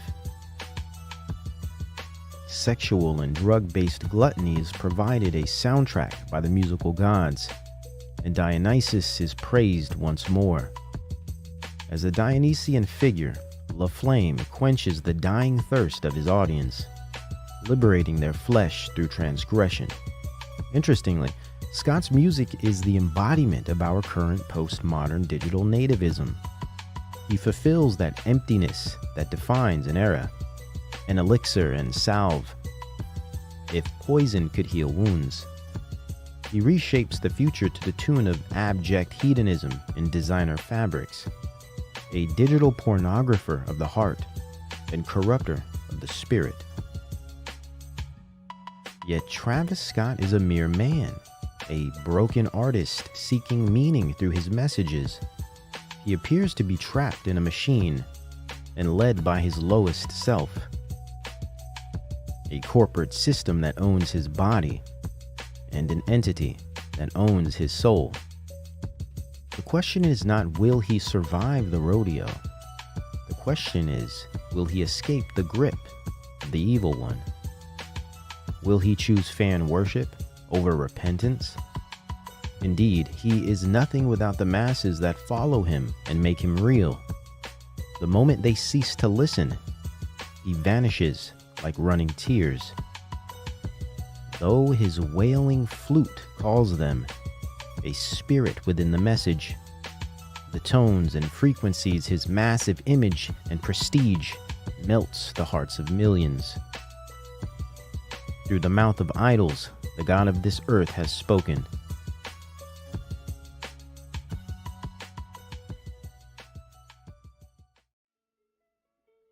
We didn't open the mosh pit when we first started. We had no space to even open the mosh pit. So we're jumping around, and about 2 minutes into it, we're starting to realize we can't breathe. We cannot breathe that great. So I'm talking to my friend. I'm talking to him. I'm telling him to breathe calmly, stay calm, be patient, relax, don't panic, because if you start to panic, that's when things go wrong. And what do you think happened? Everyone in there, they don't have the same people in their ear telling them what I'm telling him. Of course, people started to panic. It was really tight in there. Maybe it may have been people's first time coming, may have been people's first concert. People started to panic. I hear people around me saying, let me out, I want to get out, I'm getting out. That was the only thing on people's heads. I'm getting out of here. The word panic derives from antiquity and is a tribute to the ancient god Pan, another Greek god that Scott seems to embody. They intimately share the use of music and messaging of hypersexuality to lull their flocks. Pan, known as the god of the wild, possibly the original rager, whilst Scott makes sure to let the wild ones in.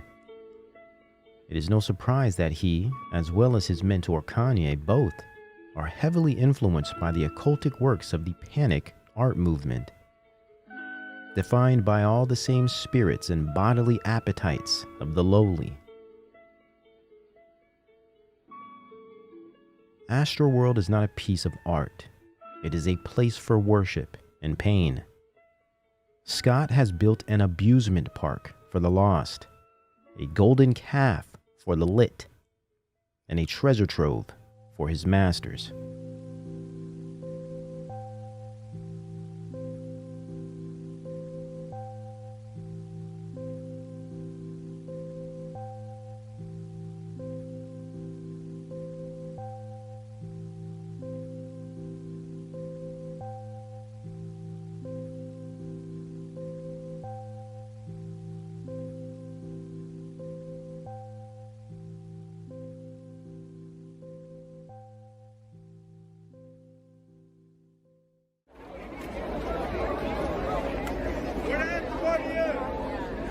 That day itself felt weird. I don't know what it was about it, but I went there and it just felt weird. Something felt off.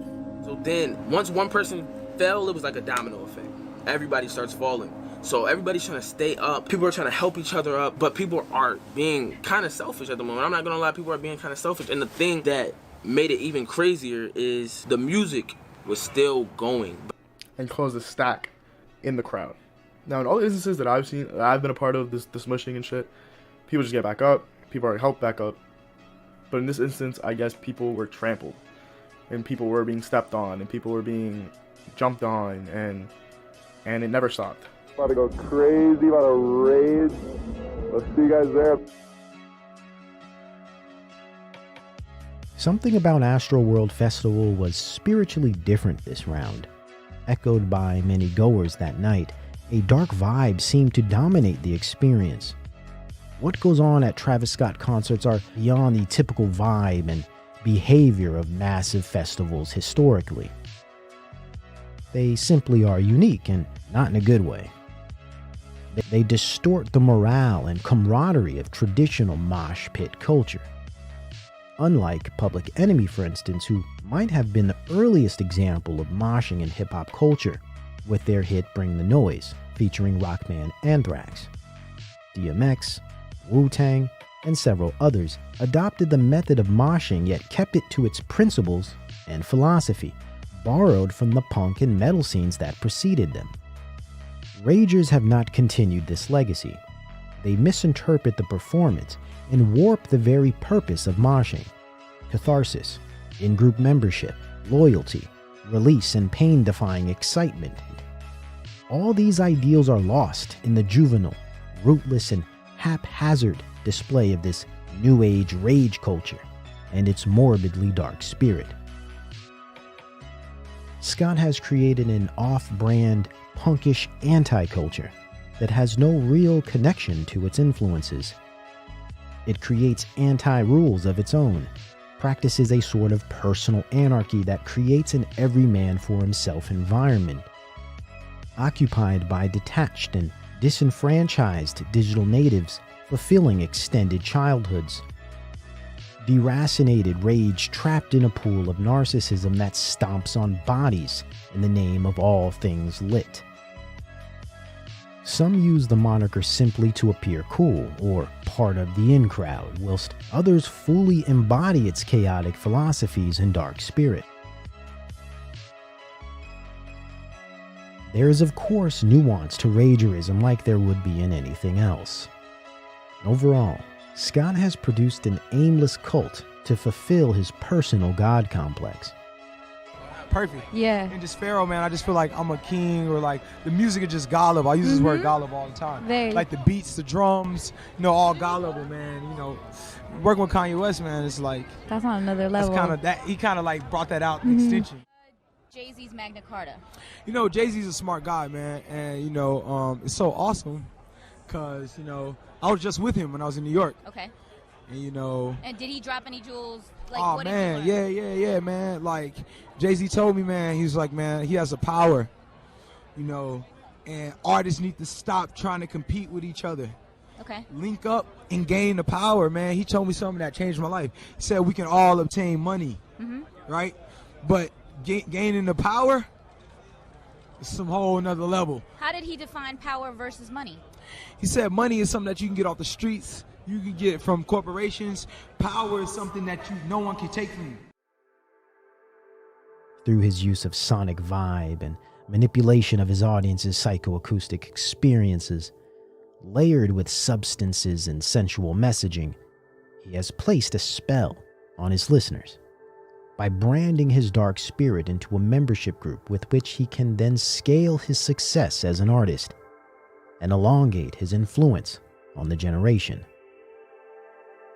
Rage, to feel or express violent, uncontrollable anger. Now it can be said that, when he uses the term rage, it's in a figurative manner, not literal. Yet at the same time, when you observe the behavior, not simply the words, it is very clear that this element of rage is quite literal on a physical and psychological level. An attempt at gaslighting the audience has been the norm post-Astroworld, and telling us the sky is green when we can all see it is blue has been the method of understanding.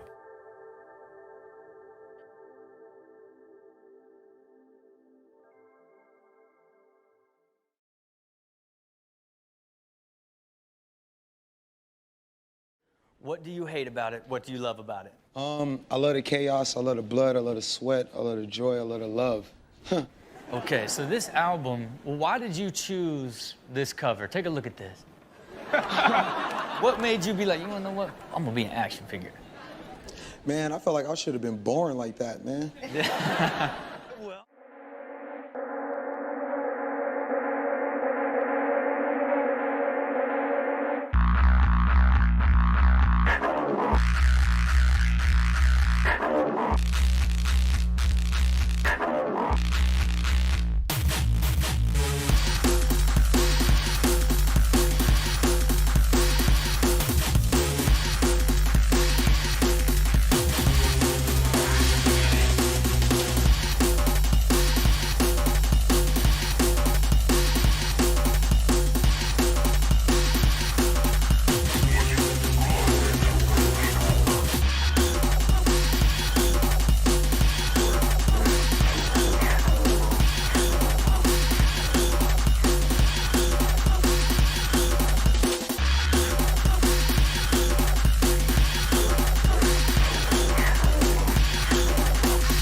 Love one another and step into that, you know?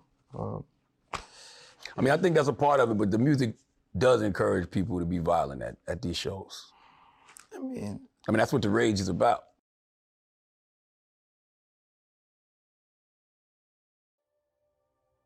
Art is the externalization of inner struggles. Rage is a manifestation within that process. What this inherently describes is emotional instability. Though in moderation, there can be cathartic use of rage. But as a rule, it only defines a deep-seated pathology within the psyche of a person, namely a malfunction in the structure of the self.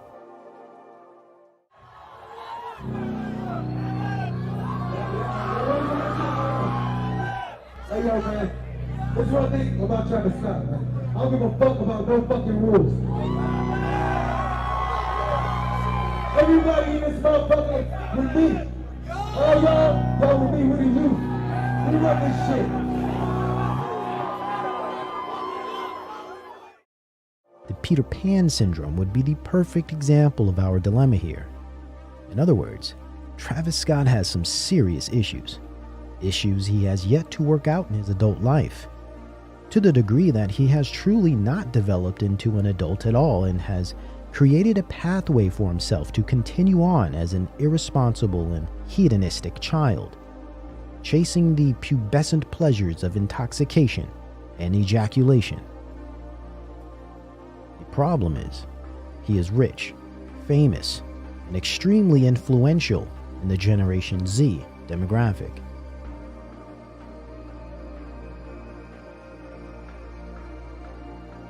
His scene and cult of personality tends to attract those that identify with similar pathologies. To add, given most of his audience is rather young and underdeveloped socially and intellectually, it would make sense why his messaging appeals the way it does. Classic example of blind leading the blind. Some say they simply enjoy the vibes, but vibes work on a frequency. Vibes are spirit. It is no longer a mystery when it comes to what type of spirit Scott is expelling.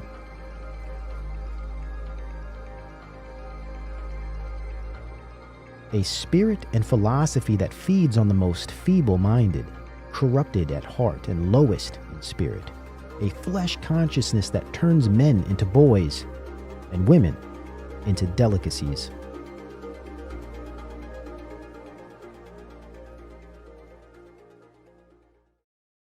Nothing loving, productive, righteous, godly, positive, or meaningful describes Travis Scott's message. Philanthropy is a mere cover and walk in the park for the mega rich. But maybe we are barking down the wrong alleyway, and maybe his music is not meant for these ideals. Travis Scott has never stood as an emblem of virtue or world peace. And Travis Scott isn't the only one creating this anti-world within the music scene. We have Lil Uzi Vert, Billie Eilish, Post Malone, and of course possibly Satan in a snowsuit, Playboi Carti.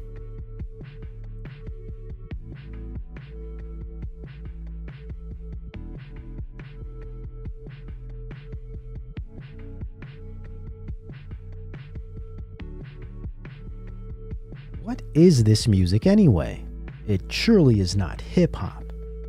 These artists vehemently state themselves that it isn't. I don't consider myself like hip-hop. I don't want you to put me up like next to them. Just like, some of them niggas just like straight corny and shit. Maybe it fills a void. Maybe it's designated for spazzing or spacing out on a daily basis. Maybe it's only meant for people with emotional dysregulation and substance abuse issues. In a postmodern society defined by nihilism and narcissism, such ideas make sense. And maybe like some of us had our raver phase or hippie phase, young and dumb kids today will have their rager phase and eventually mature out of it. Or not. Maybe demonic/degenerate anti-art like Scott's has a place in this wicked world. Of course it does.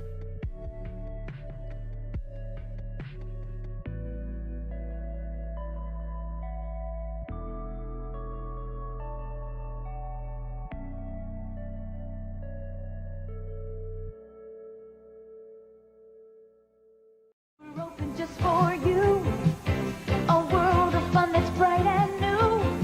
All the shows you will see and the rides you will ride. What fun you will find when you look inside. Sneak preview. Coca-Cola presents Sneak Preview at Astroworld. Save $4 on your Astroworld ticket with any can from Coca-Cola. Come on, we're open just for you. Astroworld.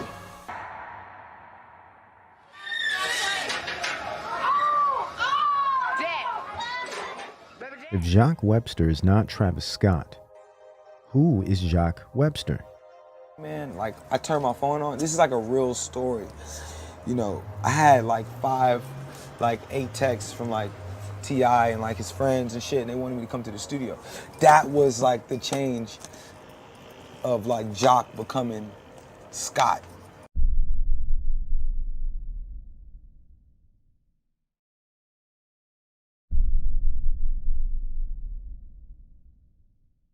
Like the ultimate goings-on of the Astroworld event, we will never truly know. Possibly, Scott's music and career is a total farce that squats on the shoulders of that old term poptimism.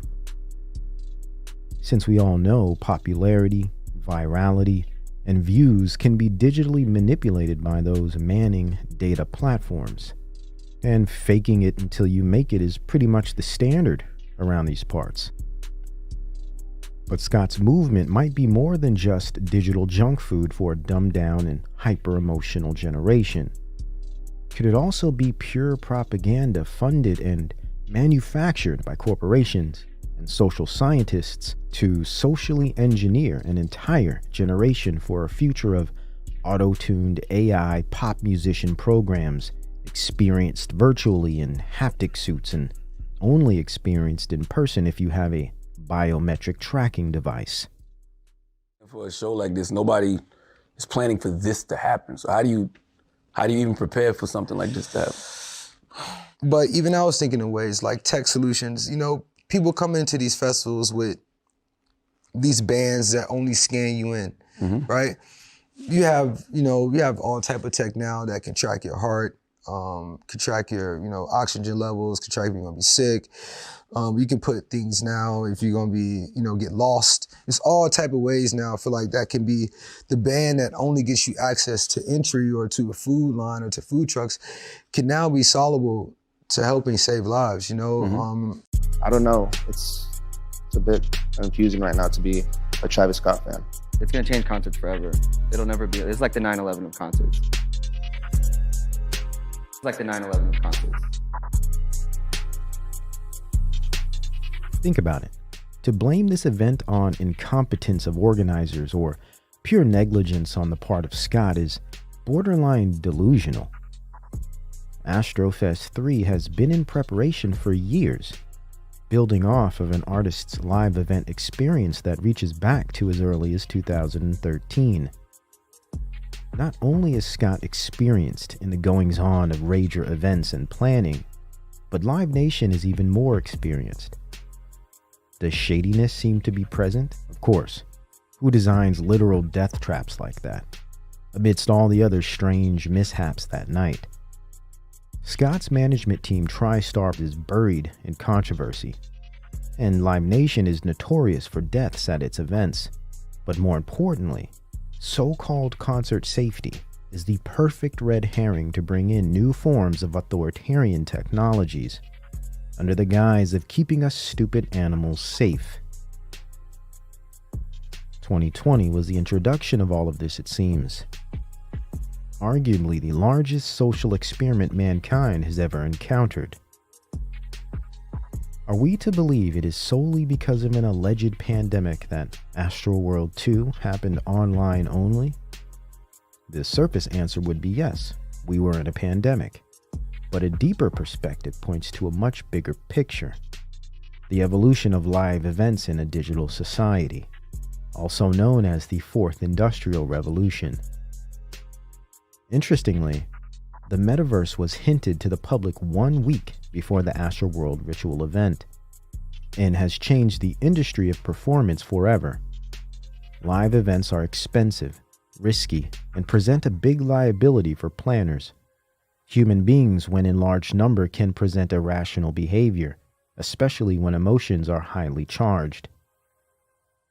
Let's also remember, live events are about marketing a product, not fulfilling the entertainment needs of random people. Television and the internet does that just fine already. If we were all simply plugged into a box by wires or wireless, their jobs would be much easier with much less risk.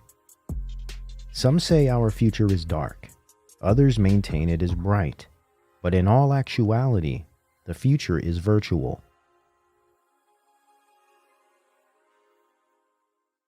Tesla Suit is a human-to-digital interface, the only of its kind, designed to simulate experience and accelerate mastery in the physical world.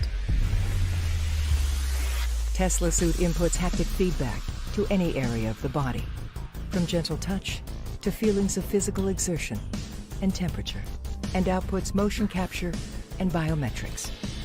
In high-stakes industries, where errors can cost millions of dollars or human lives, Tesla Suit reduces risk by training safety protocol into reflex. Tesla Suit. Master reality. Was Scott used to forge the precedent for metaverse interactivity when he aired the first live virtual concert via the popular youth-targeted game, Fortnite? Travis Scott as the ambassador of our virtual future. What about the already created and ready for blockchain rollout, virtual Astroworld? Trackable wristbands and biometric monitoring for in-person fun is the future? A company called Buddy has already stepped in with tech solutions for the problem via phone tracking application. More big tech oversight and control is the solution? This all seems rather convenient, does it not? The zooted concert safety evangelist, Cactus Jack. After all, he wants to be the #1 voice for this, touting the dire need for this new idea, apparently, calling for outdoor event reform as if concert safety has yet to be done right. I feel like the first things first, before anything, is that we address, a lot of safety concerns. I think the first things first is that, because not even just for me, you don't want other, artists to have to go and take a part of that trauma, take a part of that experience, take a part of that, that fear. You don't want concert goers to still be a part of that fear. You want them to feel safe. Scott as a patsy used to usher in preconceived biometric technologies for the general admission to outdoor events, all under the guise of safety and security? But maybe we are reaching with this conclusion. Only time will tell. If we're going to be honest with ourselves, behind the lit vibes and sensuality, Scott is nothing more than a symbol of the state. He promotes a rebellious spirit that walks the generations into a mouth of totalitarianism and solution-based control mechanisms. In other words, since you animals cannot behave, we will set things in order for you. A new order. As he promotes a false sense of individualism, he sets up the masses for collective enslavement to the post-COVID biosecurity state. What the fuck? Never have I seen some shit like this, bro. Is it just a coincidence that Congress happens to be interested in this event more than much larger issues in the country? Not if a new rollout of technology and industry regulation awaits us all down the pike. Leveraging Gen Z by holding fun hostage. Lockdowns, distancing, masking, this new health requirement for almost everything. Fear-based mind control and routine restriction has been the environment for 2 very important years now. This is an exceptionally successful method when one considers the inherent importance of fun and social events in the lives of young people. It is akin to the baby's bottle. Why is he so valuable to the machine? Getting the generations in a type of mass formation? How can anyone consciously claim this art is not demonic? He is an embodiment of Peter Pan shaping a generation of lost boys.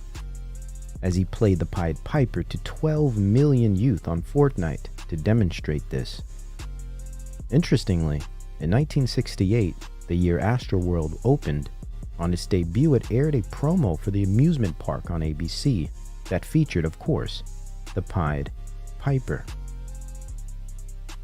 What is an arena festival compared to a virtual event anyway? His Fortnite show made every concert combined look like an episode of Small Wonder. 12 million virtually is a little bit more than 50K in person, wouldn't you think? Who wouldn't want to be the #1 voice of such numbers in a new virtual music economy? Similar to the change from physical CDs and album sales to MP3s, iPods, and iTunes, where instead of physically buying our music, we began virtually acquiring it via computer processing. Similarly, we might even begin experiencing live music through computer processing. We are simply undergoing the next stage in technological evolution at the expense of human development, all under the guise of crisis, safety, and security. Yes, the Peter Pan of the game. He truly is forming his own version of Never Never Land.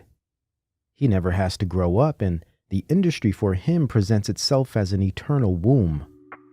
His next album is titled Utopia, which simply means nowhere. Yes, a Neverland. Whilst his event took on the title Dystopia, which simply means a great suffering.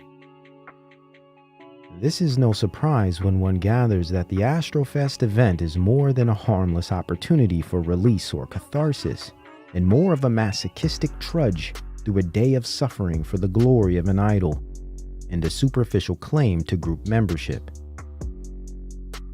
Sounds like social engineering to me.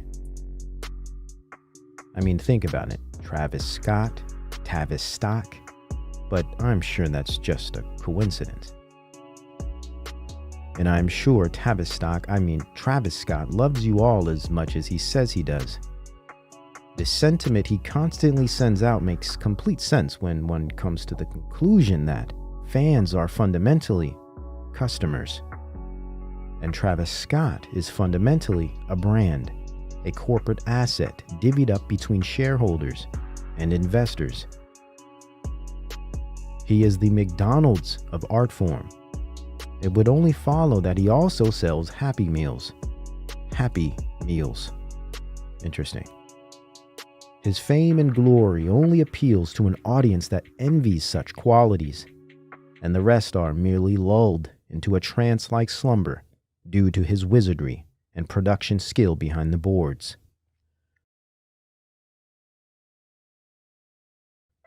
Most really do not know why they like the music they like. It is a compelling force that works beneath the surface.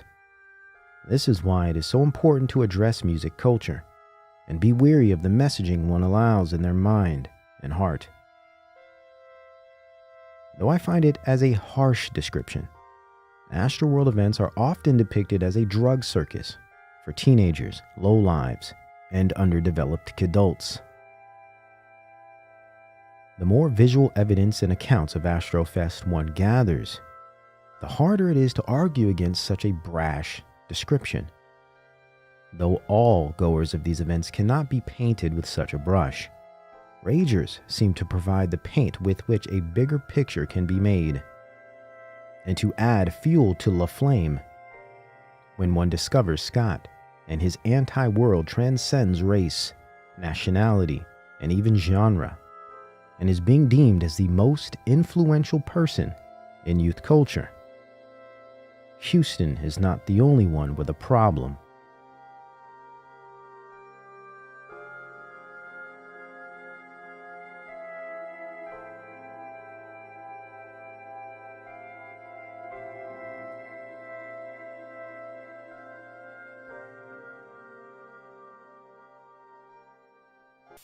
Music. What's the point of music? Niggas don't know. It's not always to have fun. It's not always to have fun. Sometimes it's to help people find themselves, because music is frequency programming. I play with those frequencies, right? I can target certain parts of the mind. If I want you to astral project, or if I want you to go to sleep, or if I want you to go into a meditative state, I can make my music do that. Music is frequency. What frequency are you being fed?